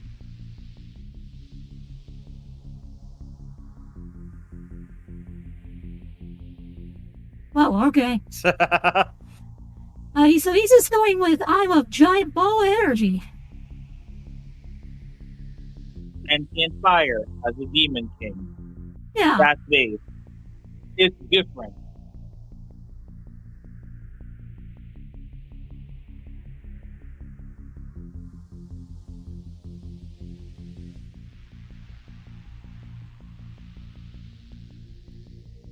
Yeah, this kind of hurts. I'm kind of on fire right now. I found a way to make the voices stop by killing myself. Oh no. Don't worry, we had the warning in the line earlier in the stream. Oh it's fine. no! Genu found Jesus. Yeah, He became Jesus. yeah. He's T-posing. Oh, our Oh souls no! will become Jesus one. is a sword. He's becoming, so he's becoming a force ghost. Oh, that's cool. She's got the Buster Sword. Classic anime. Yeah. So this is like the ending to Digimon here. All the souls come together so we can make that Giga Blaster. What is this power friendship bullshit? Even they can't And- fucking understand And it. Easter are like, oh no. Damn.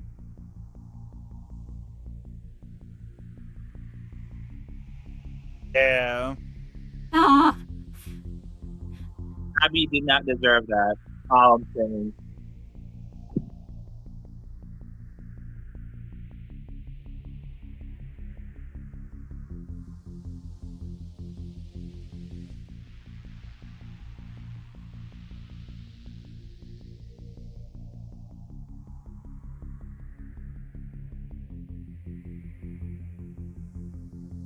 This is power of bullshit is what this is. Yeah. This is why, yeah, never let the magical girls powered by love and friendship sing. That usually means we're in trouble.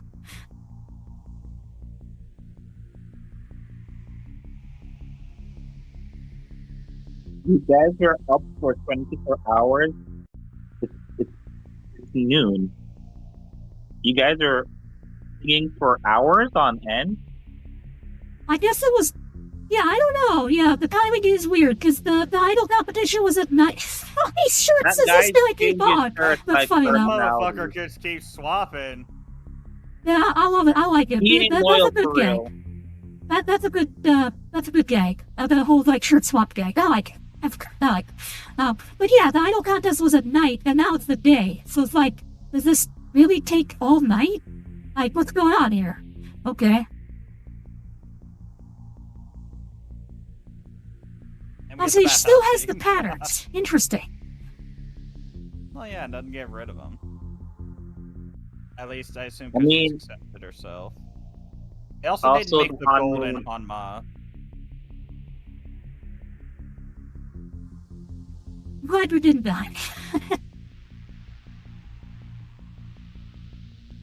Aww. I do like how they're like suitably emotional.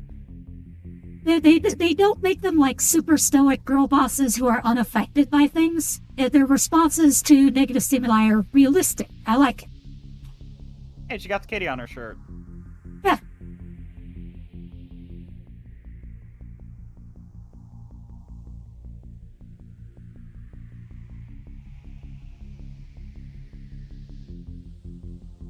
Oh yeah, you're right. She's got the couch on her little jumper thing. Oh, I hope the cat's okay. I hope the cat and the crow made it Yeah. out. Obviously, they did nothing wrong. Oh, there he Oh, is. hey! Okay, crow is fine. Is cat okay? Come back. Oh, yep, cat's okay. Hey, kitty. Yay! The cat be chilling. Yeah. Okay. So there's seriously like 15 minutes of credits. Okay, let's go do like a post-credit say scene. I'm assuming check. here. It's just the full song Maggie K. and a little Okay. bit of animation. Okay. I like the cat. The cat design was really good. That was really good. So yeah, I see why this is so popular. There is a lot one can get out of this. Now, there's one aspect to the story I don't like that I might be trading up to. However, you can ignore that, and it works in other aspects that I do like. So it has several aspects to this that I like. This is, it's like, oh, Daniel Day, oh, that was Daniel Day Kim. Oh, okay. I thought the doc sounded familiar. That's cool. That's cool.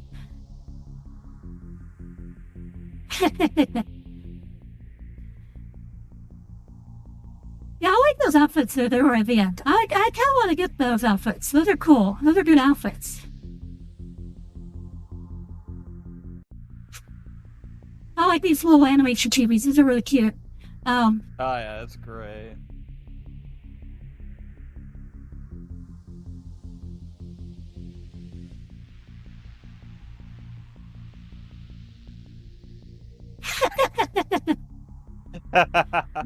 No, actually, I do wonder. So obviously they laid down, the hormone, but that doesn't mean that Kima's. Excuse me, that doesn't mean Kima's gone. It just means he's vanished to another dimension. That means he can't come back for a little bit, right? So, yeah, they so didn't make the Kima's. golden Hanma. Yeah, so They just Kima's. recreated the Han moon, not Right. the big one. Right, so Dima is still around. Like, all the demons are still there. Because they don't kill the demons, they just banish them back to where they came from. So I think Gina's probably the only one's like dead, I would say. So those 4 of the 5 Zadra boys are still in hell doing performances for the demons. So, I mean, there's that. Oh, I like this behind the scenes. This is cool. So good on the actresses here. I wish them the best. They did excellent voices. They're excellent singers. Definitely. So good on them. Always nice to see Asian stars doing well. Most of the time when Asian star does well, they're on the ugly side, or I don't know. I hope they do not have to go through the humiliation rituals that a lot of Asian stars are forced to go through. Michelle Yao I think one of certainly them has had put her a lot. braces. The Jin Kim. Something on her front 2 teeth I kept noticing. Yeah. Oh, Maggie Kang actually also got to be in there. Okay. Reform Oh my Pie. fucking god. Baby Saja, Mystic Romance, Ab Saja. Yeah. Yeah, Yeah. I think Baby Saja was the femboy. That's the one I'm like, okay, yeah, look up the 5 Saja boys. That's the one I'm doing horrible things to. There's nothing he can do about it. I would be reaching over and grabbing that one. The others don't really speak to me all that much. Alright, I'm just gonna jump forward here and see if there's any post-credit. I don't think so. I think most of it, okay, yeah, most of this is just like the normal Netflix credit stuff. Okay. Alright. Oh, cool. Let's see, I'm trying to think what's a good, stop image here for the discussion part. Ow. Probably the cat, if we can find one with the key. With the kitty? Okay. Yeah, kitty. There we go. Good one. That's Ludi. Yeah. Okay, there we go. Alright. So then this time I'll make it full screen now, because even if it's green on your guys' end, at least this looks a little nicer for the viewers. So there we go. But it doesn't matter as much. We're not actually watching the movie. So, okay. So that was K-pop Manners. So, alright, Sage, we'll start with you, because I know you have something early tomorrow, so I want to make sure you're not kept up too late. Alright, the songs are a banger, as I said. I had to mute myself to sing the songs. Like, this is the 3rd time of me watching this movie, and I can tell you, it's enjoyable. The Christian motif was not on my mind, but the more I look at it, is that, yeah, I see it now when you pointed it out. But yeah, like, overall, good movie. Would recommend it to everyone, but the problem is everyone has been recommended to this movie, so I don't need to do that. Well, I have some of the songs on playlist right now. I'll listen to it. Personally, my favorite characters Bobby being number one, the Saja boys, and then that one specific water demon. I don't know why. He's just a vibe. Oh, one specific way. Which water demon? Oh, the one that was always crying. Oh, that one. Oh, okay. Okay, yeah, that makes sense. Yeah, like I understand. Even though the show is focused on the girls, side characters, right? Even if they don't have much lines, their performance is like, oh, you kind of get an idea what their whole deal is, and that's what you get with the Saja boys. Because again, I don't like romance Saja. He's just to me. All the others, at least I got something. Baby Saja, he's a rapper, and he has the whole baby motif because of how boy bands have that infantile aesthetic. Abby Saja is the muscular one for the sexualized aesthetic. Mystery Saja is, he's mysterious. He's like, you don't know, and it's intriguing when you find more about him. Romance is just romance, and Jinu is basically the generic poster boy of any K-pop boy band and or drama TV Yeah. show. So they just showed K-pop in its core components. Yeah, they boil it Same down thing to with the Hunter. essences. Yeah. You got the unique lyricist in Zoey. I feel like she's not as popular because she's from America. Well, I mean, she went to America, and her culture is a little bit different than her home roots because she is Korean. It was hinted that her parents got separated, but it's like she was a vibe. She was just a bundle of energy. Mira, she's just a bad bitch. I have nothing to say about that. It's like, oh, our family don't like how she's different and individualized. But hey, that's just me. And Rumi, oh, she's just a nepo baby. I mean, literally, true. Yeah, I mean, you're right. Yeah, and personally, I feel like the movie wouldn't happen if Rumi decided just to take a break. The Hamu ain't going nowhere, and once they drop Golden, the Soldier Boys' plans would work. Had they not interfered the way they did, the Soldier Boys wouldn't blow up because they just took advantage. Oh, Huntrix endorsed us, and if you guys love Huntrix, you're gonna love us. That's kind of the whole thing. Yeah. They basically pushed too far, essentially. Yeah, if they hadn't done the thing at the end there. No, from the beginning, as they were targeting them, they used Huntrix's popularity to boost themselves up as they were interacting with Huntrix. It's like riding their cloud. Right.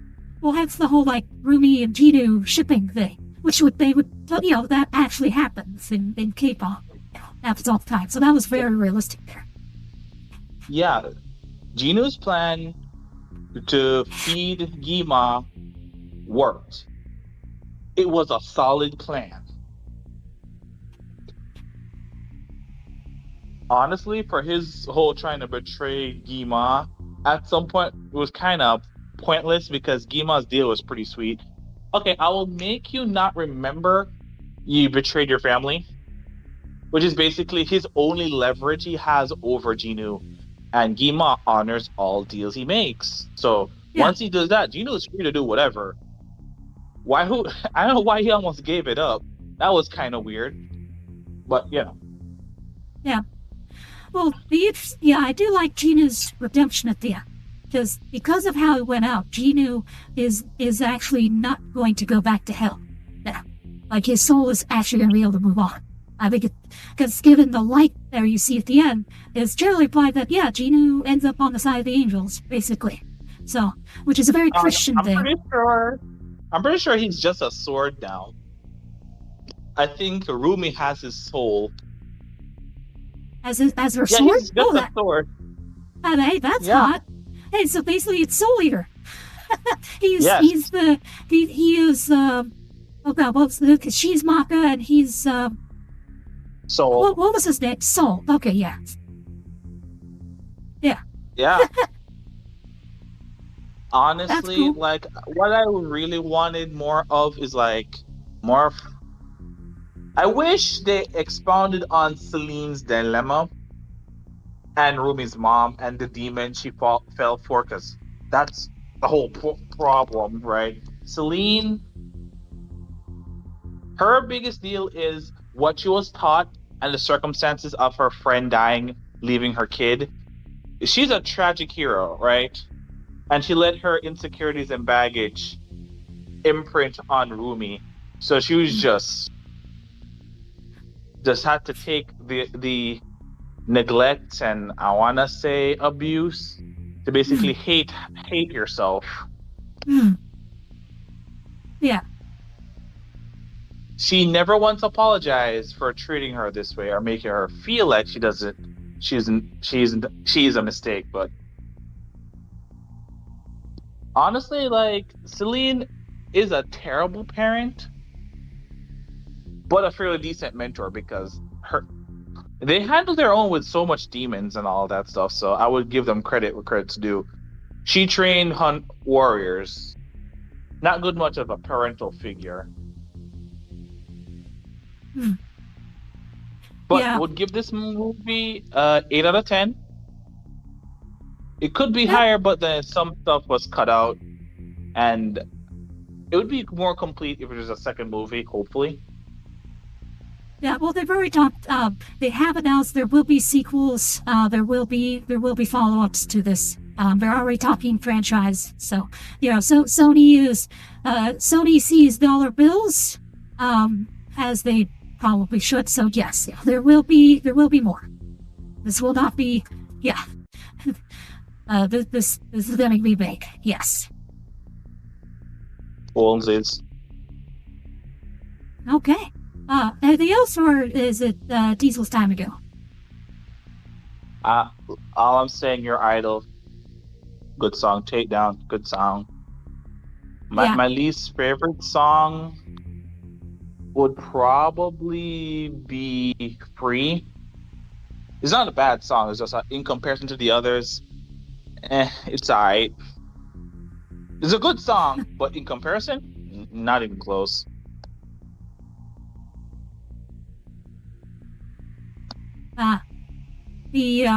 Maggie Kang has sequel and side stories to fill out the universe. Okay, a lot of pockets to explore. Okay, so Mira and Zoey will get more focus here. I want to know more about the other Soldier Boys. I keep calling Soldier Boys. I know Soldier Boy is some other dude. Unrelated. But every time I hear Saja, I keep thinking Soldier. And I'm sorry. Yeah, Oh, no, oh. I get it. Oh yeah, I can explain that. Saja means lion in Korean. Also, the traditional Grim Reaper.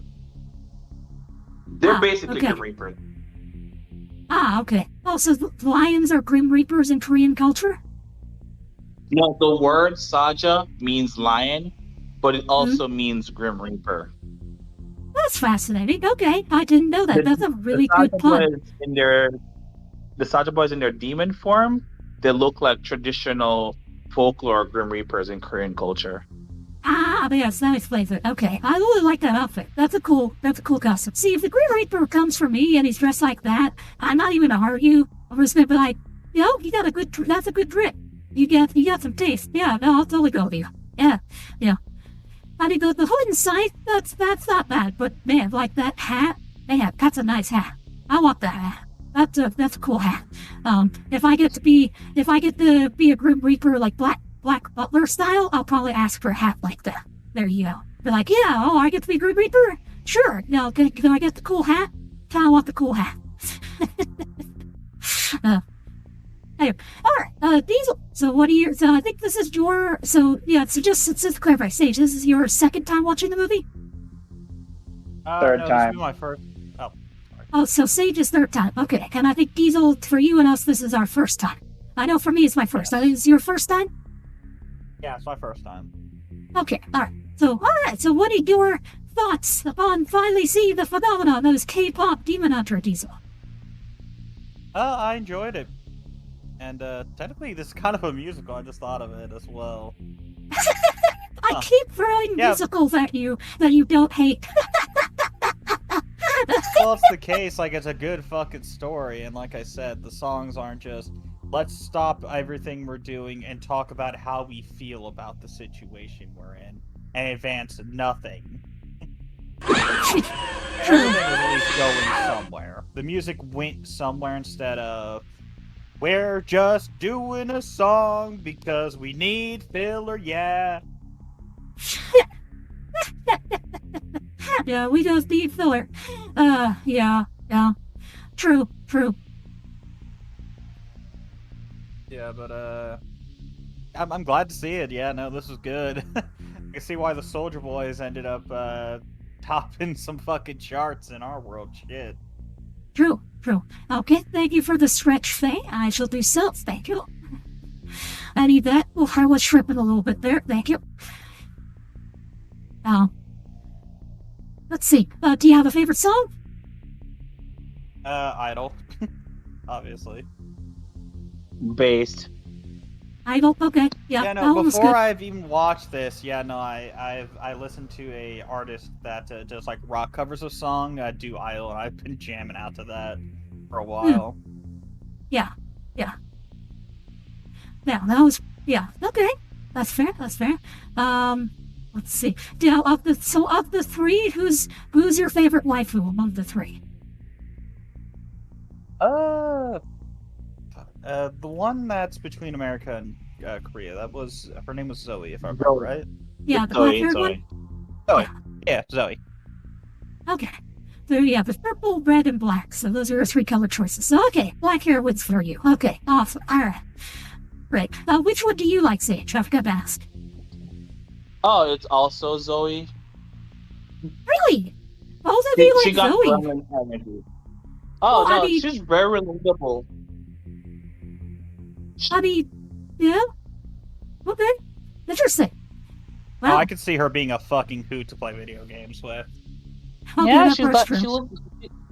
she's like the homie. She's like she's I know she's too eager to please, as the doctor says, but she's just a bundle of energy. But remember, when she starts rapping, she's a whole different person. She's like the Korean Eminem. Yeah. Mm. She's the type of homie just slap your balls and say good game. Yeah. Now, so the reason that surprised me, Diesel, I thought Mira would be your pick because, she's tall, redhead, and she would probably bully you, which you like. So I'm surprised you didn't go with Leo. with the rude Uh, redhead who would probably push you around and peg you. Outside of. Okay, we don't talk. The pegging's a different story. I Hey, feel yo. like but in seriousness, I feel like she would give off a bit of tsundere energy, and I don't fuck with tsunderes. No, that's okay, man. That's a fair point. Because there is a difference between playfully like fucking with each other and then being a bit of a dick. I feel like she might overstep that boundary. It's also like Zoe I can vibe with more than her. Okay. Yeah, Zoe is. Yes, so I think Zoe would be the easiest to relate to of the three. Now, The redhead would be a good gym buddy. I could see her being that person you'd want to bring to the gym to help you meet your goals or push past them. She make a good gym buddy. and for me, as a Mira, like design-wise, Mira is my favorite. However, at the end of the day, I have to say, Rumi, mainly because I, like, in real life, I am Rumi. Rumi is the one I identify with the most strong, so yeah, I would probably end up with the main chick. For once, I would actually go for, like, the main girl, rather than the side girl. A lot of times I go for, like, one of the side girls because they have a trait that I enjoy. Sometimes the main girl is, like, a little bland. No, in this case, no, Rumi's actually, yeah. No, I mean, Mirror had my taste at first because red hair, but yeah, Rumi, the whole struggle of being a half-half, yeah, no, that'll get me. That'll get me, alright. Yeah. Yes, I was surprised you chose the main girl. That's so different. This movie no, gotta I- be good if they got to do that. Yeah, none of them had glasses, so if any of them had glasses, that would obviously sway me. But no glasses, so I had to go strictly by Mira actual wears glasses. character. You know. Mira does wear glasses. True, that does help, but at the same time, yeah, her secondary tendencies and stuff, I would probably find it harder to relate to Mira because she is more on the punk side of things, and I am their straight-laced. Ruby and I would get along better because we're both type A personalities who want to get stuff done. And again, the whole like half-half thing. The main thing I would be able to connect with her is she is a half-half who was told that being mixed race makes her a mistake, born that way, whereas I'm a half-half who was told very explicitly by my parents that I was not a mistake. I was deliberately brought into this world and full of love and told there was nothing wrong with me. So that would probably give her, she would probably see something in me that she would want, which is not hating myself or feeling bad about being mixed race. So that would actually probably give us a very good foundation for a relationship. Because I would have something she wants, and then she has a lot of wholesomeness and go-getter and confidence that I would greatly respect. So there you go. So there would be an excellent back and forth there. So Ruby and I would get along the best. Zoe's cool. Rock. I could chill with Zoe. The W stands for Yeah. war. But I have a question for you, Dom. Your favorite song? Oh, a toughie. So my favorite is a toss-up between the opening song. Their intro one, the Down, Down, Down. I like that one a lot. I also like Idol. So it's a So the toss-up. first one is How It's Done. How It's Done. Okay. Yeah. I love How It's Done. My favorite part. Bit check from my napalm era. Yeah. So How It's Done and Idol, those two, I really like them. So How It's Done is a great, we're taking you down, we're doing a fight, blah, blah, blah. I like that kind of music. It's very strong. Again, I could see that song would fit into Arcane. That one is, it's very solid. It reminds me very positively of KDA from League of Legends. It sounds like something they would do. So I really like it. Idol is a reflection of how, of the evil of the entertainment industry, how so much of the pop stars and musicians in there are actually two-faced, evil. They're just trying to lure you in with promises of false fame and get you to give them money. They're trying to lure you into giving your money to people who hate you. That is the bulk of the entertainment industry. And it's a song You know about what's it. really funny? So it's really good. You know what's really funny about that? So the Huntrix, one of their songs, Golden, is about how they're open with themselves and everything. They lied about that versus the Soulja Boys. Their two songs has been telling people, oh, we're demons. We're going to eat your soul. We're going to claim your soul. And they've been very honest about that this whole movie. The demons are more honest than the hunters. Yeah. Well, the old saying, so when someone tells you what they are, believe them. Yeah, Soldier Soulja Boys were like, yeah, we're demons. We're gonna eat your soul. And everyone was just like, oh yes, you're hot, therefore you can eat my soul. I mean, which is exactly what kpop stands would do. That was completely realistic to me, 100%. So Faye, when you say W stands for war, what do you mean by the W stands for war? Yeah. Well, sorry, I stepped on your toes there a little bit, Diesel. Any other, what other thoughts and such did you have? Oh no, just in general, this is a good movie. As being a Christian movie, outside of the end with the whole T-posing sacrifice thing, I don't really see much other symbolism. The typical, you made a deal with a dark entity for power, and you had to, you did some fuck shit with it. It's not really solely to that of the Christian. So just in general, if this is they have it so undertoned that you can't really pick up on it outside of the one instance. Well, okay.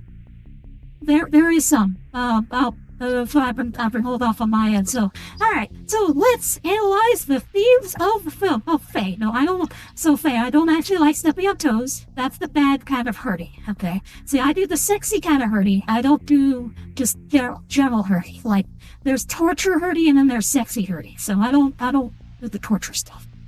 But spanking. I'll totally do spanking. Oh yes. Yeah. But just like stepping on toes. That's not like. Nah, I don't consider that sexy. But I said, balls. No. I didn't. I have to think about that one. I have mixed feelings on CBT when it comes to on films who have that. So I'll get back to you on that one. Actually, well, okay. Anyway, let's see. So my thought. So I really like it. I agree with this age. 8 out of 10. I would say I'll start with the areas of lacking, I suppose. Ginu gets all the character development of the Santra boys. We don't know, we get Gia's motive. Where are the other 4? There's 4 others right there, and who look similar to him, who are also human. What are their backstories? We get no hint from it. We have no scenes of the 5 of them, hanging out, or talking, or being casual, or discussing plans, even if it's in their demon form, just swapping ideas. We have no hint of what their dynamic was behind the scenes. That would have added something, I feel, to the film, to at least give us a sense of character. And I'm not talking about long extended backstories, just small sentences, little glimpses.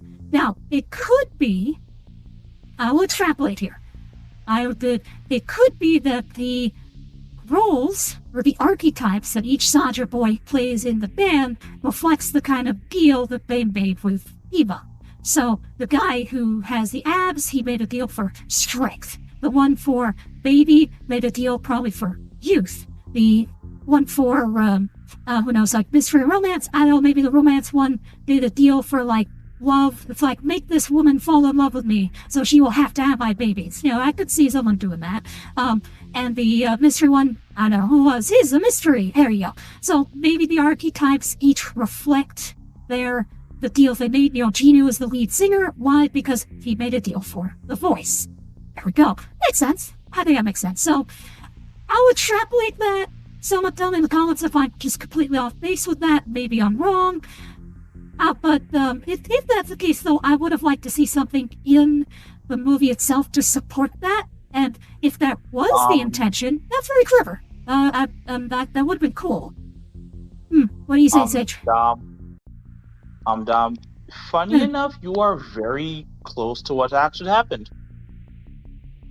But they don't say that in the movie. Is there a supporting material for that? Oh, yeah, there's just one supporting evidence. It's just that if you didn't notice it, it's when Huntrix was going to that doctor. You see they stuck on the panel with the doctor with 4 other boys. Right. Because, those were the Saja boys, the rest of the Saja boys. They were in a failing boy bands. Oh, so the idea is those 4... Oh, so the idea is Gino's 400 years old, but the other 4 are actually much more recent, basically. Yeah. Yes. Oh, so they know how boy band culture would work. They just didn't have that X factor to make them blow up as they did now. Thus, Ginu or Gima, whoever made the deals with them, gave them the ability to have that X factor. Oh, no, okay, so I did completely... So that was the... See, I thought the implication was that the Santra boys had visited the doctor on arriving on Earth, and they had where the photo was. So no, so that was them before they were demons, basically. Yeah, it is implied that the doctor is a demon, but no one can confirm that.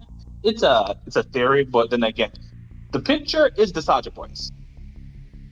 Okay, alright. I missed that. So that's something. But okay, alright. So that's interesting. So maybe they made a deal for fame. Blah blah blah. Okay, pretty bog standard on that one. Okay. So now let's see. I'm trying to think. So yeah. So that was one story wise. I would like to see a little more on the Santra boys. and they found them out a little bit, as is Genu kind of sold the show. Mira and Zoey got enough for this. This is clearly Rumi's story. We do get a little bit of development on them. That's fine. I would have liked to know more about her mom. I don't, like, the mom died. What happened? Celine took over. Okay. Where is the dad? Like, what the hell happened with the dad? Like, her mom was a demon hunter. And she shacked up with a demon. What's here? Oh my god, that is how Lord's did got this... some extra sort of riz. Yeah, because Rumi's mom obviously knew that he was a demon when she banged him. So, oh boy, like, did it happen similar here, like Genu and Rumi? I'm gonna hope that Genu wasn't the dad. Let's hope it wasn't. I don't think so though. I don't think Genu was rizzed up Rumi's mom and then his own daughter. I don't think he did that. That would be really weird.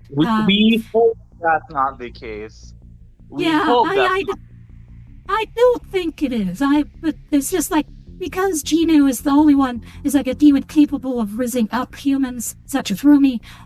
I guess there are probably other demons, other servants of Gima, who are able to do that. So Rumi's mom must have fallen for him. And where is the dad? Is the dad still around? Is he vanquished? What happened there? Did Celine kill Rumi's dad? That would be interesting. I'm gonna say is, if Genu is Rumi's dad, the already controversial relationship would make it more weird. One, there's already an age gap between the two. It's more scuff. It's father-daughter. That's so wrong. Yeah, I know, yeah, but I'm not into incest. I mean, there are some people into it, I'm not. Now, I will say, I don't care about the age gap on this one. Oh no, he's a 400-year-old demon. Yeah, but he looks like they're clearly, maturity-wise, personality-wise, they're close enough. I mean, that would be like saying Kana from Dragon Maid should not be getting buddy with like the 6-year-old girl, because Kana is so much older than her. Kana is the adult, so she's with the small child. It's like, no, they're both children by their relative standards. The dragons age slower. It's fine. Like, they're both two little girls, and it's cute, and they're having an adorable friendship. It's fine. So like Lulu and the dude that she is with. I mean, Lulu is thousands of years old. She's the same age as Toru, but maturity-wise, she's the same as the kid. So it's appropriate. It's fine. It's whatever. I don't object to that kind of thing. Age differences in terms of species and race. It's pretty clear Genu is locked into the age where he made the deal. Like, he stopped maturing at a certain point, and he's basically just stuck in that past. So even though he's 400 years old, he doesn't have the wisdom and maturity of a 400-year-old. And it's probably by design too. Gima clearly tortures them and suppresses their maturity so they cannot grow past a certain stage, because growth would be a threat to his power. He can't allow them to mature. So that, I think that's made pretty abundantly clear. That, so Gino is kind of stuck as a selfish teenager, one who literally sold out his own family for personal success, broke filial piety, and has suffered in the hell that is reserved for people who do that. Because, under Asian tradition, you don't sell out your family for personal gain. Like, that's pretty evil. That is pretty bad. So Ginu was bad. If the original version, the self-sacrifice one, where he, raised them and then got found out. Yeah. But no, the fact that he did that and then got found out. So, yeah. So his mom and daughter, I guess, died of starved to death on the street while he saved himself. I guess that's the implication. Well, you did see his parents at the start of the movie, actually. His family at the start of the movie. They were attacked by demons. Yeah. Oh, that was them. Yeah, I couldn't say anything because you guys wouldn't know those two people at the time. Yeah, they were at the start of the movie. They got saved by the hunters. Oh, okay. So he's the one who helped to unleash the first incursion, sort of thing. Possibly. Kinda. Yeah. So Kinda. His voice helped weaken the barrier that brought them in, but he probably didn't do what he did specifically to bring them about. Gima was using him as a tool to open the door. basically. So, okay. All right. Now let's see. Now other things. So things I like. Animation, great. Music, great. Pacing, wonderful. The ending, a little rushed. I feel like the three of them came back together a little quick, but whatever. It's a magical girl show. Fine. This is Magical Girls. It's a K-pop magical girl show where they hunt demons. Very standard magical girl trope there. It's fine. I would have preferred a little more talking between the three to hash it out, to resolve the feelings, and making it clear that's Celine's fault. I think that would have been good, but whatever. We can assume that happened off screen. It's fine. The animation, the music, pacing, really love the style, the character designs. Wonderful. Mira, Zoey, Rumi, very distinct, both distinct in looks, distinct in personality. They feel like real people. None of the three are girl bosses at all. The one thing my boss and I have been talking about is the girl boss thing that annoys you so much, Diesel. And we figured it out.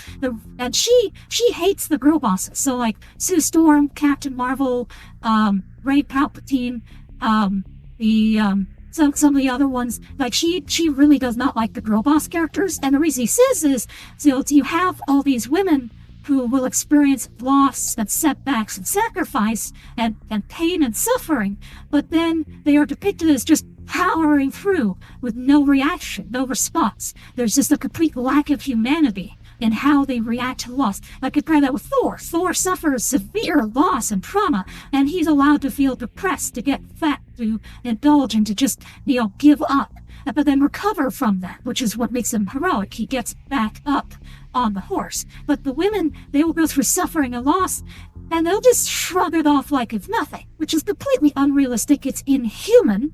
And it's bad writing, that's bad character, and her as a woman cannot relate to that. She can't relate to these superheroines who are able to just shrug off, like Shuri from Black Panther is one of her go-to examples. Loses her brother, loses her mom, loses her dad, and then she's afraid to just keep going, and then she does, and it's like there's no consequence. She does not feel anything, and it's unrealistic. These three, by contrast, they feel things. Really feel stuff. Like what she says, when she delivers that line of like, I was born a mistake. Like, holy shit, you feel that. That hits you in the gut.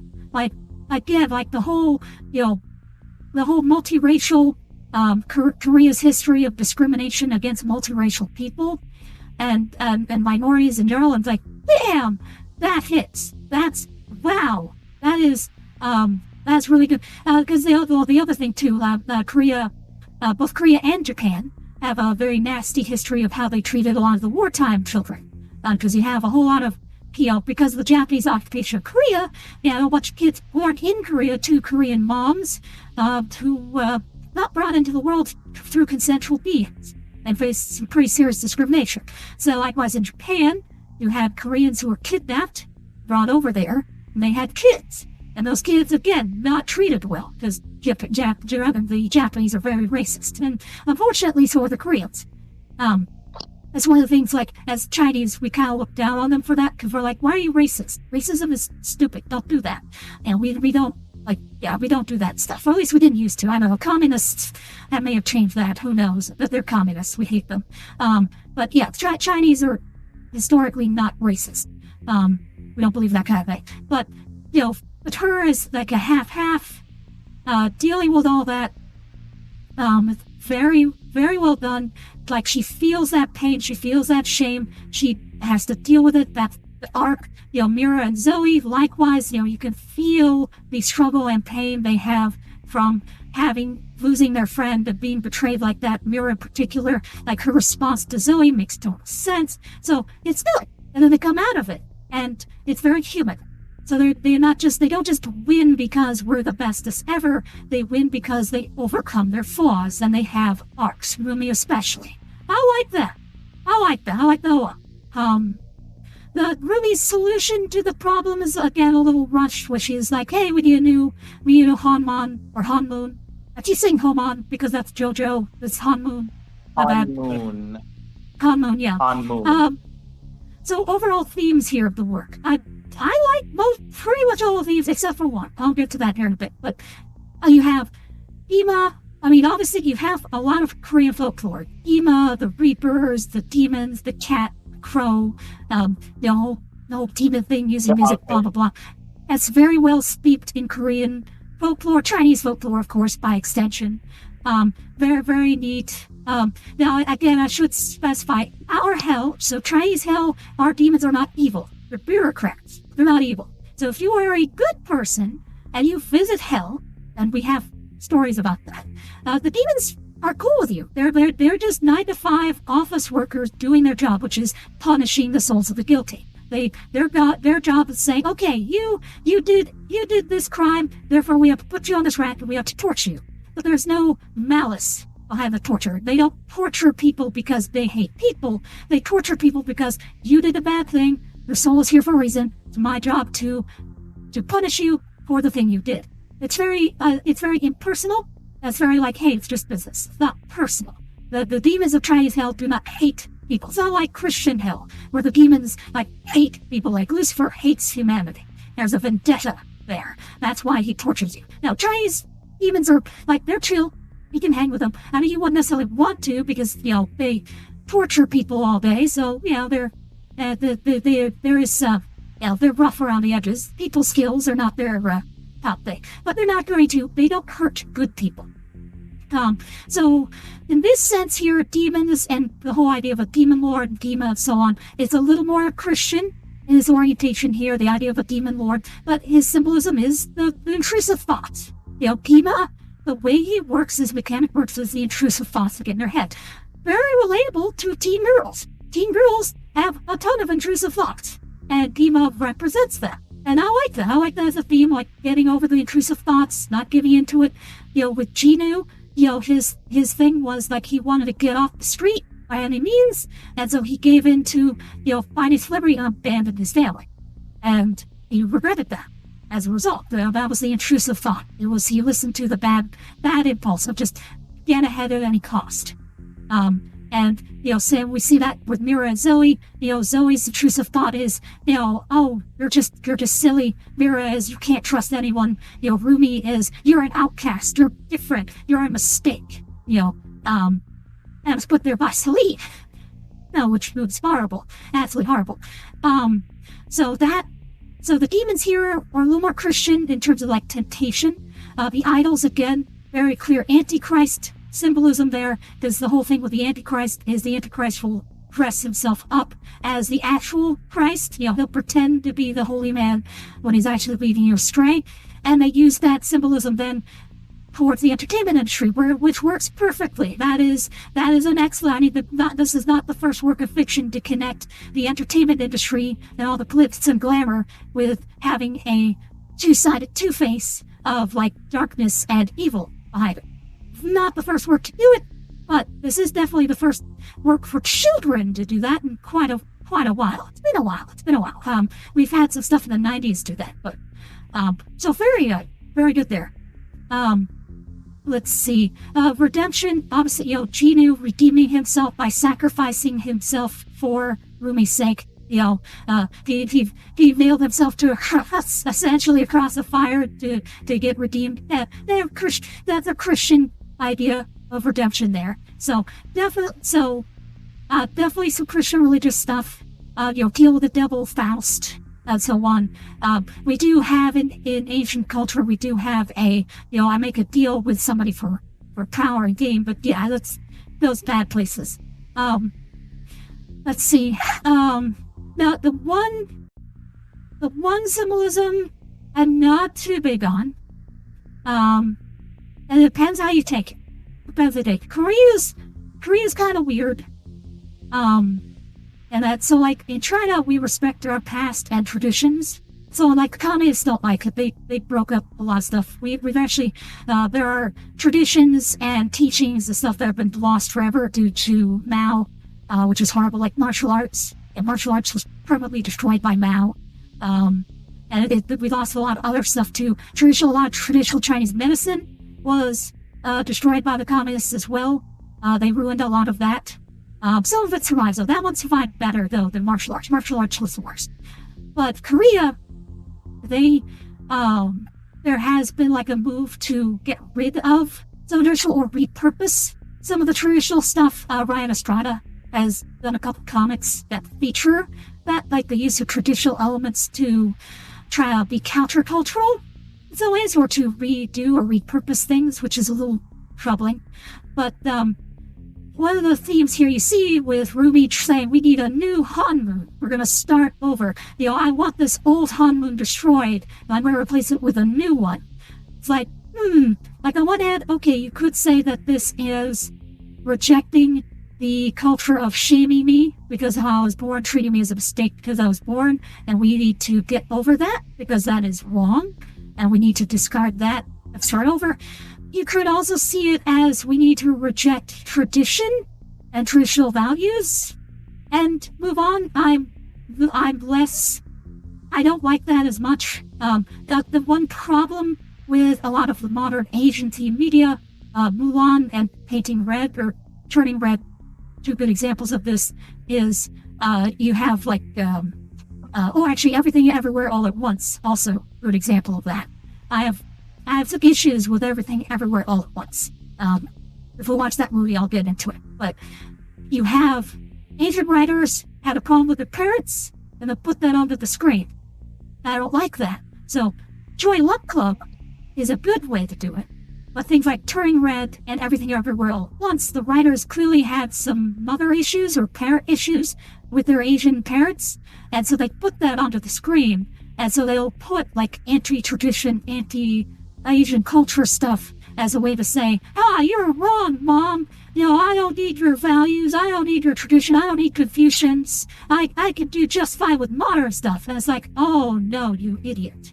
So this movie is not nearly as bad as some of those. Those movies are far, far worse in terms of like trying to teach that Asians should abandon the identity that make them Asian. Unlike some of the other stuff, this movie's not that bad. Because at the end of the day, they are still Asian. They still have Asian values. Sort of like hard work and doing the right thing and so on. But there is a little bit of that in there, and I don't like it. But that's the only theme. And again, you can't take it another way and be like, we need to discard, racism. We need to discard, we need to, not fight hate with hate. That's fine. I like that. Rejecting the idea of, we need to stop fighting the fire with the thing that makes the fire stronger. Okay, that's cool. I've read that way, it's fine. We lost Sage. Yep, maybe connection issue. Sorry if I'm drawing on too long. Nah. Okay, could have just been a connection issue. Okay, yeah. I'll pause here. I'll give you a chance to respond. Sorry, I've been talking straight for a bit. You know me. I was just gonna say with the casting away, like, I potentially think it's just casting away the negative from the past and moving forward, since they are keeping the tradition, but they're doing it in their way. Yeah. Instead of strictly following what was the past, which would have been just hating herself, she will continue the tradition, but she's going about it in her own way. And I think that's kind of what it was going for, not the discarding of, tradition in the past because it doesn't, fit anymore. I think it's just kind of how it's changing. Okay. The tradition can't be brought to the modern, and is instead the people who follow it, change it, and evolve it so it can continue forward. Yeah. Keeping the core, but changing how it goes about. Yeah, and the way you just summarized it, that's the way I think the movie is intending it, and I like that one. I'm okay with that. I'm okay with that take on the model. Whereas I object to the ones that just want to just toss the baby out with the bathwater, which is no, Faye. So a lot of people have shitty parents whose traditions they should move away from, says Faye. And there are shitty parents out there, yes. And I definitely believe that you don't pass on generational trauma. Like, if you had crappy parents, don't copy them. Like, if your parent was a drunken idiot, stay away from booze. Both of my parents had crappy parents. My grandma on my mom's side was terrible. One of them, anyway. My dad's parents yeah, they left a lot to be desired. But both of my mom and dad made the conscious decision to rise above that and to be better, and they were. So, then that's a positive choice. My mom was a better mom than her mom was. But she did so by embracing Chinese tradition as opposed to rejecting it. And that's the thing. A lot of times the shitty parent part is because the shitty parent abandoned what they should be doing, what they were taught to do. And so realizing that, as opposed to treating that as a reflection on the tradition, that's the thing. And that's what this movie does. That's why I say, like, that's the only strand I can sort of criticize from a meta perspective, and even that it's really like, because I don't think the movie is going hard on, like, throughout the old, embrace the new, everything old is terrible. No, they seem to keep a pretty positive take on it, and I like that. And of course, rejecting racism is bad. Not rejecting racism bad. No, racism is bad. Reject it. Rejecting is good. There you go. Reject racism because racism is bad. There we go. Anyway, so that's that is the central theme that I really latched onto. Rumi is like Inuyasha, like that, or like Spock. That cast out. She has a foot in two worlds and learning how to balance that, and it's a very interesting. And she gets romanced by someone from the other world. And of course, doesn't help her mom. Like, her adopted mom was a complete jackass. Jeez. Celine, oh my god. Celine is so terrible. I despise Celine. Celine is so, even when she's trying to do the right thing, she just screws up. There's no reconciliation at the end, either. But, yeah, maybe that'll be for the sequel. I don't know. Celine learning her lesson would be good to see. Maybe, but I don't feel like that the movie needs to go that route. She's also her own person. She doesn't need that figure in her life, especially after that final bout. Yeah. So overall, thematically very strong. It's a very Asian work. I definitely see. And that's the fascinating thing here. So, like, the same way I get Rumi is a blend of two worlds, the writer, clearly a blend of East and West. That is seen in the film. It is an East-West play. To you guys, it's like, the sea is mostly Korean. To me, I can see the Christian influence. I can see how some of the morality and mechanisms and metaphors are drawn from a Western take. If I didn't know it was Christian, I would still probably be like, okay, some of this is clearly Westernized, is what I would say, but knowing that the writer is explicitly referencing Christianity, it makes a lot of sense to me, that they would change some of the mechanics of how the morality is supposed to work. It makes sense that it's Christian, yeah. So, overall, very enjoyable. It made me think, despite being a girly pop movie about fighting demons and singing songs, there is a lot to think about in this film, and I appreciate that. So this is good media. This is a good movie, and definitely recommended, and it deserves its popularity. I don't begrudge its success. I'm not going over there saying, what do people see in this? This is so frivolous. And I will say I got a lot more out of this than I was expecting. I was not expecting to have so much to talk about with this film. I'll probably, just for clarity's sake, I'll probably think about 20 more minutes of monologue about this movie when we're done, because it's just off the top of my head. Once I start thinking and processing it, there's probably way more than I completely left out. There's probably a ton more in terms of like what the demons symbolize and things like that I won't realize till later. But I think I got the basics out. But it's good. It's good. This movie has depth to go with the fun visuals and the humor. Oh, that's the other thing. The humor, right. All the jokes land, well timed, and none of the jokes interfere with the drama. The drama hits, and it's allowed to hit. And then there are also jokes, but they don't use jokes so you don't feel bad. Like when during the big split and the dramatic moment of the big reveal, there's no jokes there. They stop telling jokes during that moment, so it lands, that's proper. That's what problem like Marvel movies have had lately is they'll have a moment like that, but then they'll interrupt it with a joke, and so you don't feel anything. It doesn't hit, and it screws everything up, which is bad.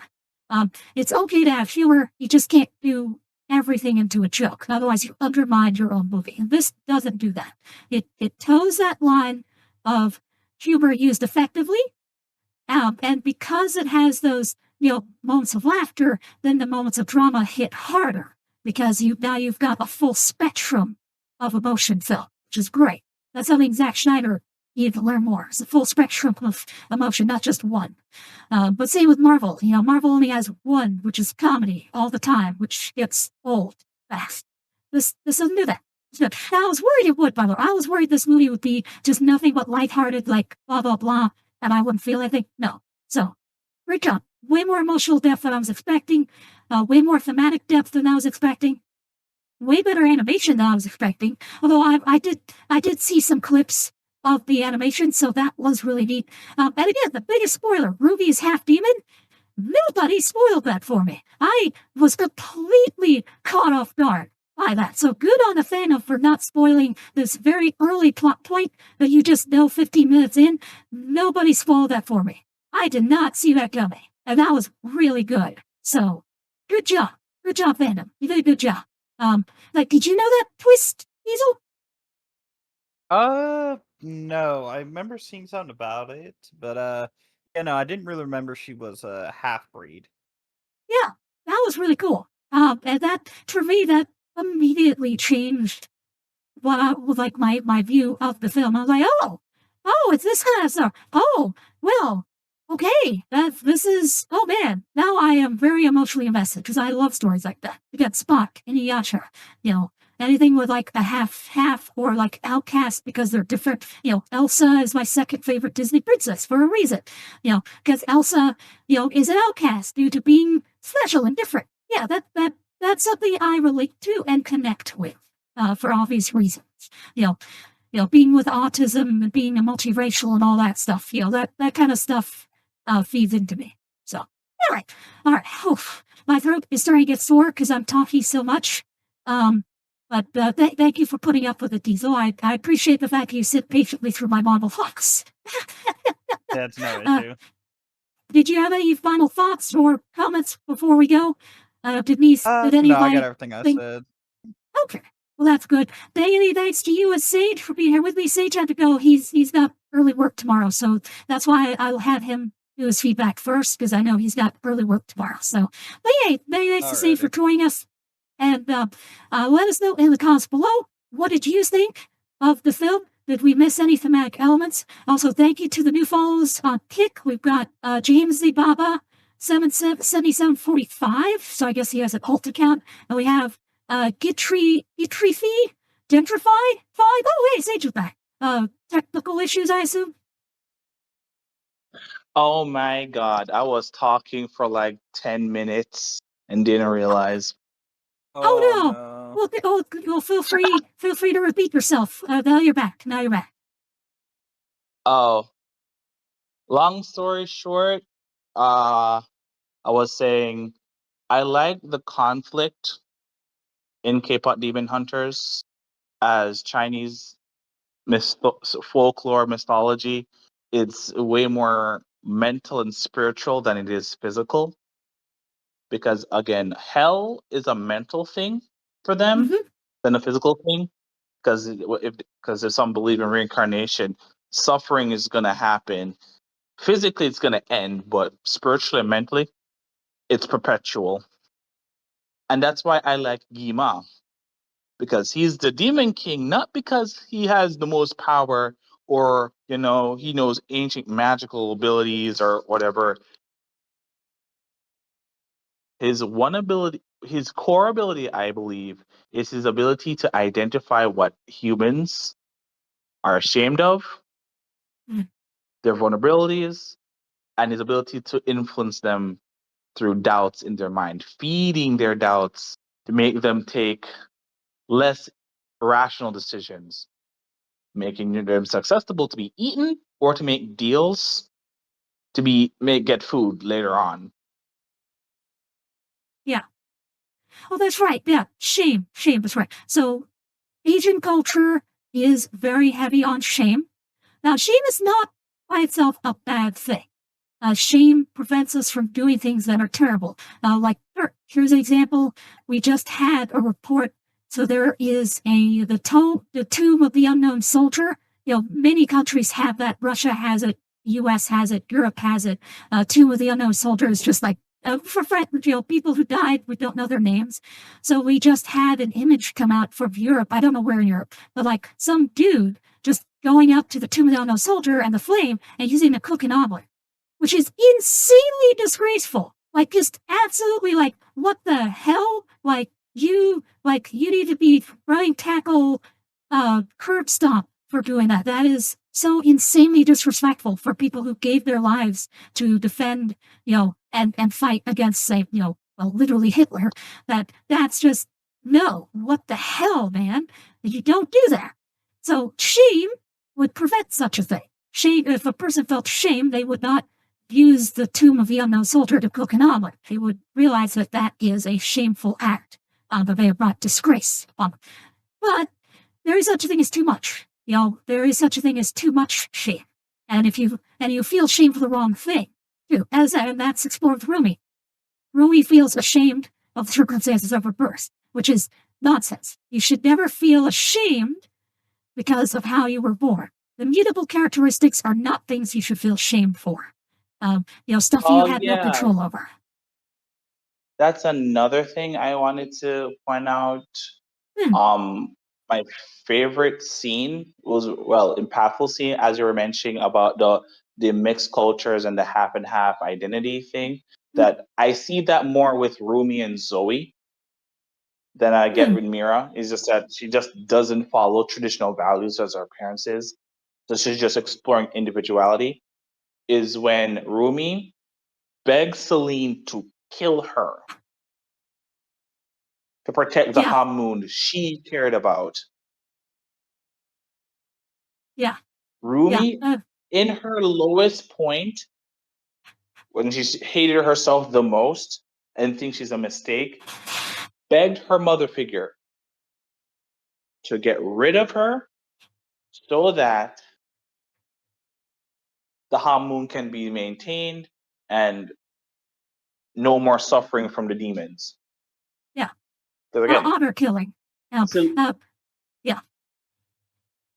But the way you're saying, if Celine really hated all of her, she would have had no problems killing Rumi because he asked her, as self-sacrifice and everything goes. That begs the question: why wouldn't she do it? If you taught her to hate herself because she's part demon, and the human side is begging you to save everyone by killing the demon, why would Celine hesitate? And I'm not trying to defend Celine; she's terrible as a parent. She just passed on generational trauma because she couldn't see the signs, save her friend, or accept for what she is, who she was, and what happened after. But I feel like she does love Rumi, but I feel like she loves Rumi, an idealized version of Rumi, sorry. And Rumi had to call her out. I want you to love all of me. The good, the bad, the prideful, the shameful, the patterns, everything. Because you can't just love this idealized version of me because that's not really me. Yeah. And that's based on the old Hamoon. The old Hamoon debates on hiding your fears and shame. It's to literally make an idealized version of yourself, lying to everyone about who you really are, the whole picture. And that's why when Rumi says, I'd rather destroy this version of the Hamoon because all it does is cause suffering and pain for the hunters, the ones defending the people. So she decided that I'm gonna let this one get destroyed so I can make a new one, a better one, based on acceptance, love, and truth. Yeah. And now that's also a criticism of culture of face. Now this is another one. You hear a lot Asian culture, face. So China, Korea, Japan all have the idea of like an outer face you show others, and then the face you show to your close and loved ones. Now in China we have that, but its base is more of a concept of like honor, dignity, where you do the right thing so that people to prove that you are a good person. You do the right thing. Your actions need to be good and honest and true, so you have good face. And so it keeps you honest, essentially. It tries to keep you on the right path. You don't do shameful acts. Don't bring disgrace on your family by doing bad things to others, by harming others. Harming others is a disgraceful thing. Which is, I mean, it's healthy, right? It teaches against lies and stealing and cheating and stuff like that. Shame prevents those actions, which is fine. But for like Korea and Japan, their concept of face is more advanced. Japan is the worst. Japan's concept of face is almost like completely removed from honorable actions, almost, where it's almost like deliberate fakery. And yeah, for the Chinese, we view that as like what the hell are you guys thinking? Like you took this good idea, you went somewhere weird with it. Korea is kind of in that halfway between the two. And so them condemning face or condemning, never showing a flaw, stuff like that is interesting. And again, it reflects on like taking it too far. And I agree with you, Sage. I think Celine loved Rumi. The problem is she's not good at doing the loving. She doesn't know how to love properly. She probably has bad stuff. She was probably raised poorly, and so she is a broken parent as a result, because she doesn't know how to be better. She's trying, but she's sucking at it, and ultimately that makes her a bad parent. But I mean, it's not that she hates Ruby. Yeah, as you said, Ruby says, kill me. For the sake of all known, kill me. And so he's like, I can't kill you. I love you. And so, yeah, she does mean it. It's just she's not good at expressing it. She's confused. And, the whole racist. Key thing is, she also said, I made your mom a promise. Yep. Now, that also brings into question how much of that was because she loved Rumi, and how much was it because I loved your mom and I made a promise to protect you. Yeah, Rumi, your mom and I had an understanding. And then she went and banged some dude. Damn it.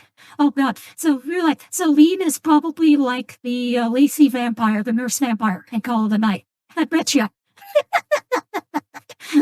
But it brings into question how much did Celine actually care for Rumi, and how much was that promise? How much was an obligation? Well, yeah, one does wonder. I mean, with a relationship born of a promise, but yeah, Celine very clearly sucked at the role. I mean, we don't have any indication that Celine has her own kids, so it's entirely possible she's just someone who should never be a parent. And that's, we'll see why. For that one, I often view Celine as a tragic hero because she did what her duty was as that generation hunter to maintain the Hamun. But it came at a cost. She lost her friend. I don't know what happened to the other Sunlight sister. We never hear about her, right? So I don't know her deal, but Celine tried to honor the mission to the point like I generally believe she believes if they made the Golden Hamun, it would literally solve all their Rumi being a demon part. It would just remove that part. I don't know where she got that idea, but I just think she hoped that it would solve the problem. She believed that was the case, and they kind of pushed on to Rumi. And I can tell you, that was that hope she wanted. To just look, you have patterns. We're gonna hide them. We're gonna prepare you to hunt other demons. We're gonna work on making the Hamun golden, and hopefully, no, I believe it's gonna get rid of all those patterns. It's gonna be normal. You're gonna be fully accepted, and you don't have to worry about this, and everything's gonna be a-okay. We are hunters. Our voice is strong. We push down the fear and shame. That's how it's gonna be. Yeah, it's. I'm not trying to defend Celine. because she's terrible. Yeah. I'm gonna be honest, but Yeah. I No, get why she acted the way she does. right. One can analyze without condoning, to be fair. Like, analyzing and understanding is not the same as saying, yeah, that was the right thing to do. No, she made mistakes. She screwed up. But it's good to understand why she screwed up, and that's what you're doing. Yeah, then it's good, and I generally agree with you. Yeah, in that sense, the Rumi and Elsa have a lot in common, where they're both taught like these powers are a mistake. These dim inside is a mistake. Suppress it, hide it, cover it up, don't reveal it. And that's generally speaking not a great strategy. Like treating a part of yourself as a mistake is not a great idea. What you need to do is understand it and come to terms and be like, all right, this is part of who I am. What do I want to do with that? Obviously, if it's something self-destructive, like, if you have, say, schizophrenia or BPD or something like that, obviously treating that is a good move because you can harm yourself. It can be destructive and you want to avoid self-destruction. So, but in order to avoid self-destruction, you have to understand and acknowledge that the thing is part of you and it is a problem and the challenges that it gives you. So, obviously, so mental health-wise, it still applies. But for other aspects, like, again, I'm mixed race. I understand, I'm not like fully, I'm not fully to any one racial category. So where do I fit in? Well, I'm me. That's like, I'm just me. I've got a couple different facets to myself that I have. And, and I come to terms with that. And so I try to understand the cultures that I come from and their strengths and weaknesses, things like that. So, and that's the same for her, but you don't want to just say, oh, this half of me, this side is bad. Oh my goodness, this side is bad and every part of it is bad and it contributes nothing. No, you don't want to do that. So like Elsa and her powers, Also, should point out, Abs Sandra was voiced by Pros D. So that's kind of funny. Pros D is also lackadaisy and a few other things. So that's neat. Because if you know what Pros D looks like, he is the complete opposite of Abs Sasha. He's about as far removed from an Ab Sandra as you could possibly get. So very, very nice, ironic casting there. That was funny. I like Frosty's voice. I like his humor. I will say I disagree with him when he says like the race of the voice actor needs to match the race of the character. I will say, no, you're completely wrong. My go-to example will always be Uncle Phil from Fresh Prince of Bel-Air was Shredder, a Japanese man. And you know what? He nailed it. James Avery, Jacob Avery, I can't remember his name. Uncle Phil. I'll just call him Uncle Phil. Uncle Phil was a great Shredder. And I am completely fine. Black man voices Japanese man. There is nothing wrong with that. Never has been anything wrong with that. There never will be anything wrong with that. People who say there is something wrong with that, you're being stupid. Rethink your life. Because there's better things to be upset about than the race of somebody's voice matching the race of a character. No, that's silly. Don't do that. Don't make that repeat. It's silly. Honestly, as you mentioned, you said Rumi's kind of like Elsa. The funny thing is, the worst part about it, Celine had it stacked against her because there has never been a half demon before. That happens to be part hunter. That was just like, okay, so this is new. It's basically like the Gems dealing with Steven from Steven Universe. This has never happened before. So they don't know what they're doing. Oh God, Rumi is from Steven Universe. That's horrifying. No, you know what? I'm going to be kind to Demon Hunters and decide not to compare it to Steven Universe. Okay, let's not do that to K-pop Demon Hunters because that's insulting to K-pop people. Steven Universe is horrible. Their fandom is horrible. I hope the K-pop Demon Hunters fandom is not as bad as the Steven Universe fandom. The Steven Universe fandom is man. Into the songs. They're too busy rocking to the songs. So. And I still remember the Steven Universe fandom like telling an artist that she needed to go Minecraft herself because they didn't like how she drew one of the characters. It's like, who does that?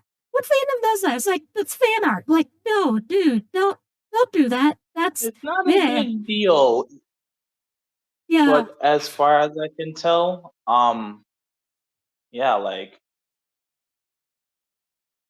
honestly, and the funny thing is, this is totally fiction because in the K-pop industry with a girl band like that, the fact that they were able to have that much level of freedom was so unrealistic. Bobby being the GOATest manager is fiction because in Oh, of real life, course. hell no. Oh no. Yeah, in There's real no life, way. yeah, in real life, he would be a drill sergeant. Like, there's no way they would be able to eat like that at all. The actual, I mean, that is also, yeah, you're right. That is actually the funny part. Is like, yeah, actual, like, K-pop, J-pop, Chinese pop as well. Like, the pop stars, their lives are heavily regimented. They're heavily controlled. They're just, like, living in prison. I mean, I think the Korean industry is actually worse than the Japanese. I want to say. I think the It Korean one is. is worse. Okay, I wasn't It sure on is that. worse. Yeah, Here's an but it example. is. There was a Korean, he was part of a Korean boy band and he had his own apartment and he felt something wrong. And then he discovered he had a video feed. The problem is he didn't set up cameras in his own home. Fans broke into his house, installed cameras to ensure additional security for him, even though they didn't realize it's kind of ironic. You did the thing you were trying to protect him from. Oh my God, that's creepy. Please, okay. Hey guys, never do that ever. No, don't break into people's homes and install cameras. Don't do that. You are the bad guy if To you do keep that. them Okay? safe.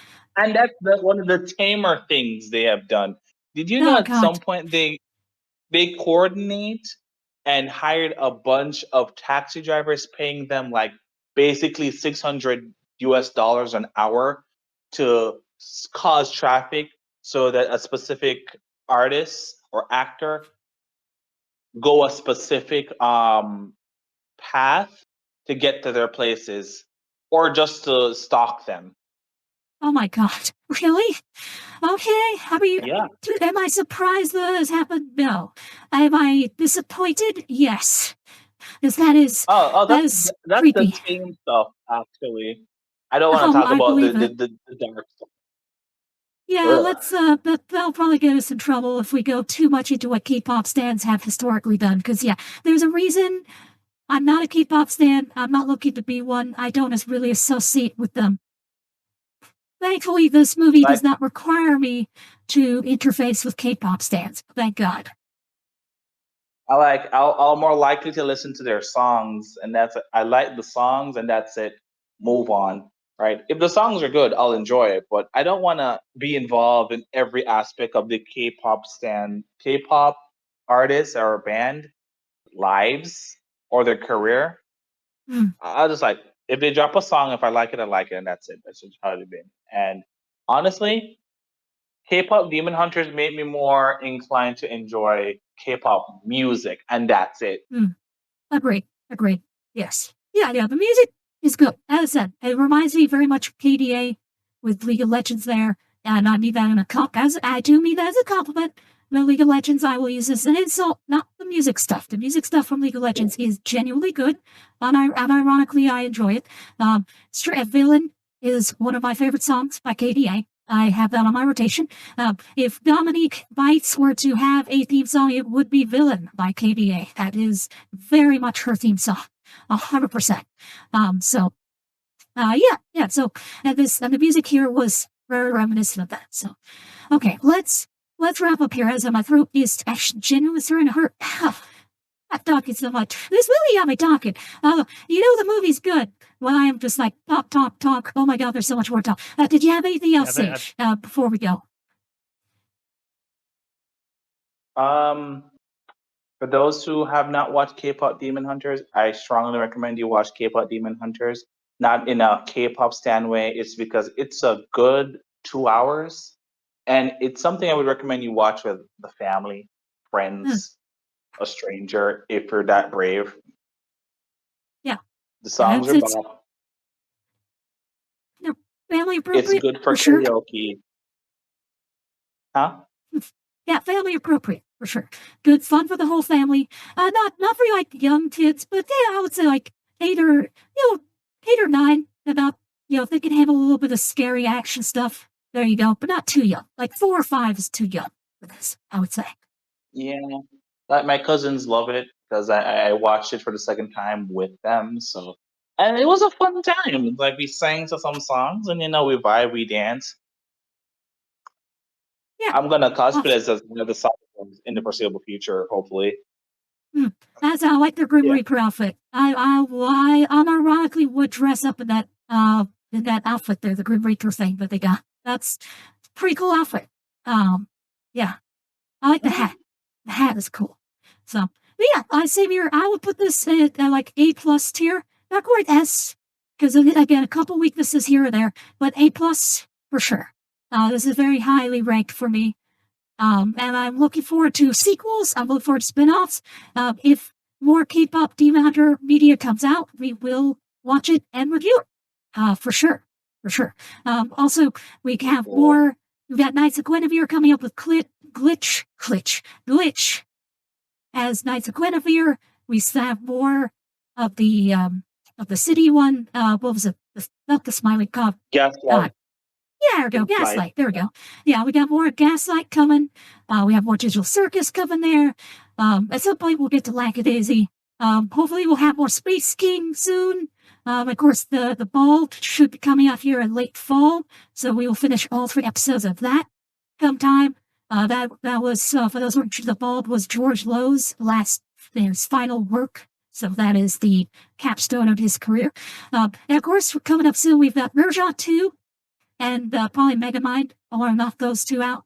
But Nerja 2 is the next big high priority movie. This one was successful. Nerja 2 is even more successful. Like, Nerja 2 is like 5th highest grossing movie of all time successful. K-pop Demon Hunters is like the biggest Netflix movie of all time. But Nerja 2 makes K-pop Demon Hunters look much, much smaller by comparison. But hey, I don't mind looking at very successful, not Japanese stuff. So, yeah, I'm good with that.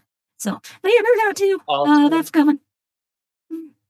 Also, Dom, as a friend recommendation from your boy, please, even if we can discuss this later, I would recommend watching Fear and Journey's End because season 2 is coming out in January.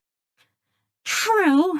I've seen season 1. All right. Diesel, have you watched Free Run yet?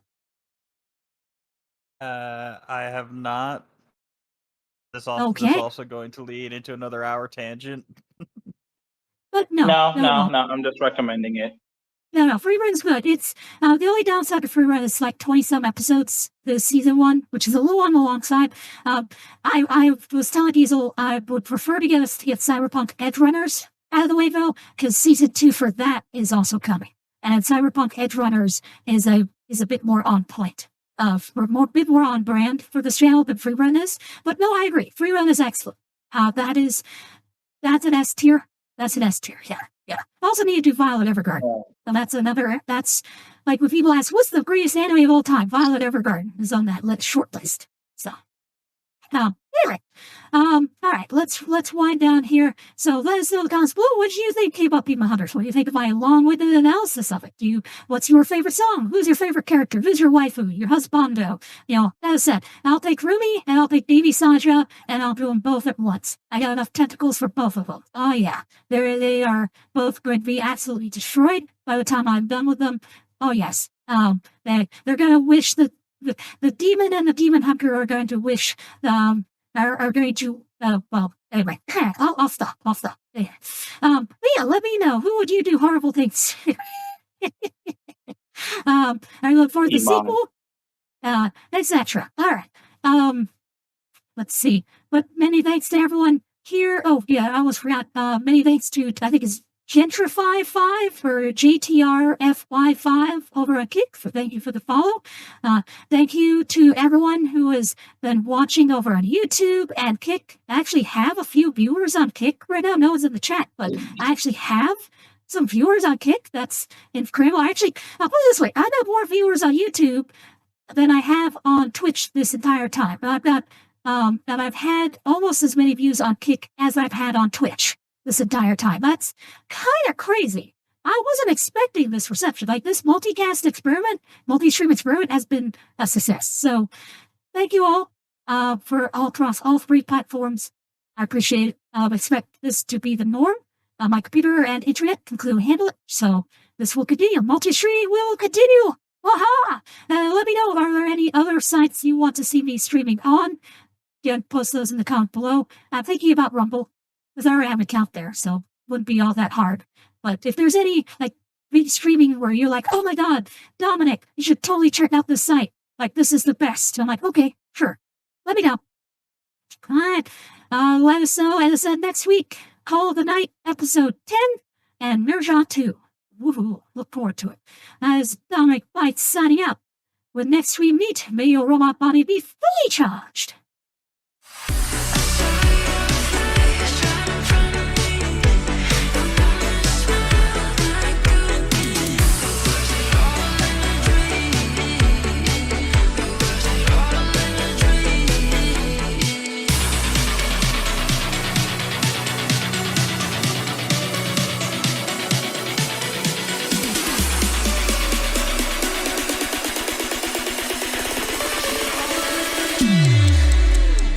Dominic Bytes, you productive little devil. It's almost as if you're trying to impress me with your endurance. Hey, yes, welcome to the stream, Dominic Bytes. Hopefully everything works out for you, buddy. Hey, Dominic. How are you? Hi, Dom. Welcome, welcome. Hi, Dominic.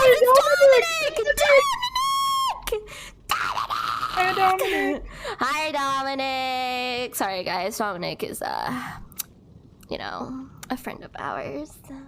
Hey, Dominic Bytes. Welcome.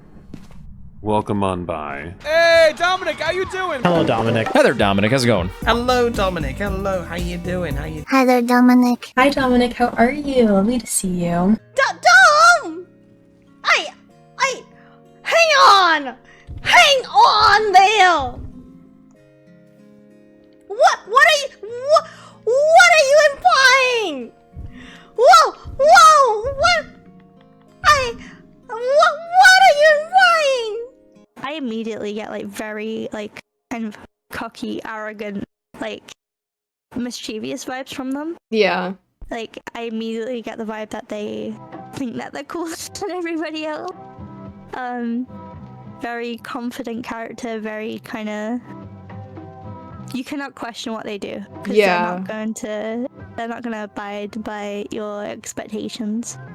Kind of like an outlaw of a character too. Like they don't fit in, and maybe they're kind of like more on the villainous side because of that. So, Chuni again? I think so. I think so, especially with the glowing eye and like the peace sign around it. It just screams Chuni. Hey Dom, how's it going? Hello, Dom. How's it going? Welcome, welcome. Howdy. Hey Dom, so good to see you. Hi. Hi there. Hi Dominic. Hi. Hi Dominic, how you doing? Hi Dominic Bytes. Hey Dominic, how you doing? Hi. Hi Dominic, what's up? How are you doing today, Dominic? Dom, thank you. Dominic Bytes, the Synth Walker, brings chill vibes from an artificial future. This femboy VTuber dives into RPGs, scary stories, and colorful adventures. From Final Fantasy tributes to psycho waifus, their streams are a wild ride.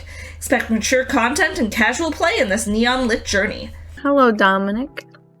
Dominic Bytes. How's it going, Dominic? Welcome in. Mwah. Dominic, hello. How are you doing, Dominic? How's your day been, bro? Yo, Dominic, how's your day going? Glad you can make it. I love this jacket, like the interior lining on the jacket. I love the cyber aesthetic entirely, anyways. I like that there's separated, like mask coated and feminine, because they're the cyber femboy. Yeah. Hi, Dominic. Welcome on in. Hello, Dominic. How are you? How are you doing? Welcome in. What's up, Dominic? Welcome in. Welcome back to the lab. How are you doing today? If I was looking at just this picture, this is someone that would be snuggled, right? Yeah. I'm a monster fucker. So when I see this picture over here, this part. What's going on over there? There are very sharp fangs. Glowing eyes. This is very vampire-esque. Well, Ren, you yourself can tell me that how much I like biting. My neck shows off how much I like biting. Can tell us. Yes. Yes. I think I need a not safe for work section on my Discord server at this point. Because like this is a vanilla white Russian, huh? Dominic, hi. So hello, Dominic. How you doing? Welcome in. Hello, Dominic. Hello, darling. How you doing, darling? Hello, Dominic Bytes. Hi. Dominic, hello. Hi, Dominic. Dominic, hello, Dominic. I hope you're doing good today. But for Dominic here, yeah, this is cute. This is cute. This is hot. This is hot. Where is Dominic? Right here. Dominic is a smash. Dominic is a smash. Dominic, I think it's Dominic. Also, Dominic is like a really epic name. I feel like unless I'm pronouncing it wrong, then that's fine. What's up, Demonic Bytes? Or Dominic Bytes, not demonic. That was rough. Hey, Demonic. We're doing Dominic. I keep reading your name as Demonic. I don't know why. I'm dyslexic. Give me some slack. Okay, I'm back.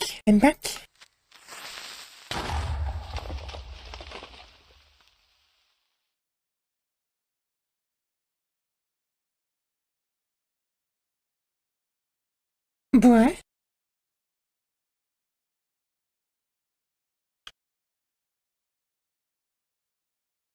Boy.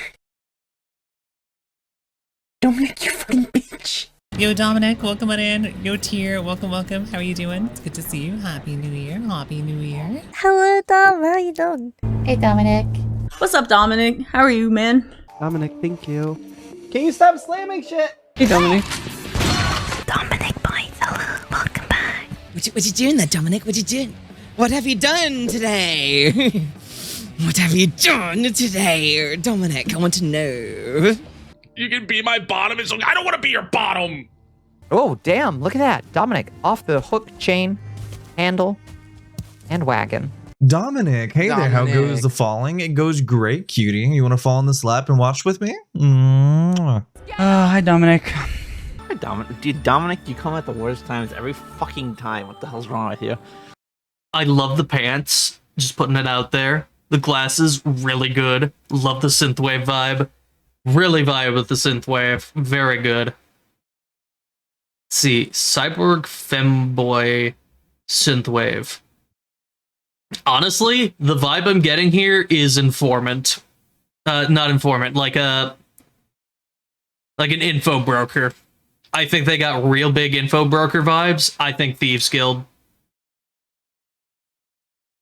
Like, pretty decidedly, they look very Thieves Guild. I'm gonna give it to them. But I love your model. I think it looks just fucking cool.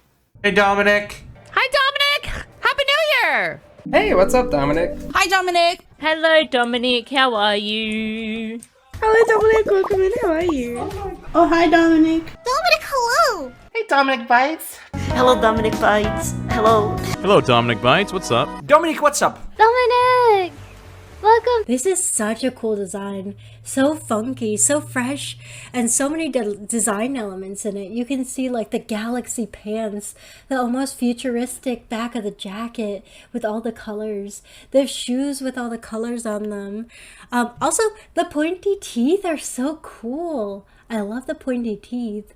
And then they have the hair with the coloring, so you have the light in the front, you have this streak of purple, and then you have the dark in the back, which is so cool. This is such a fun design. And then the glowing pink eyes is such a cool design feature. It is so nice. It's it really makes the eyes pop and really draws your eyes straight to their eyes. I think you are so cool, and you are gonna get ice cream. I cannot read names right now. So the last one, the more blue picture, for sure number one. The last tune we did, yeah, 100% number one. Dominic Bytes. Oh, it's you. Oh dear Dominic Bytes, let's just say there are certain positions we could explore together that would make even the most advanced AI blush.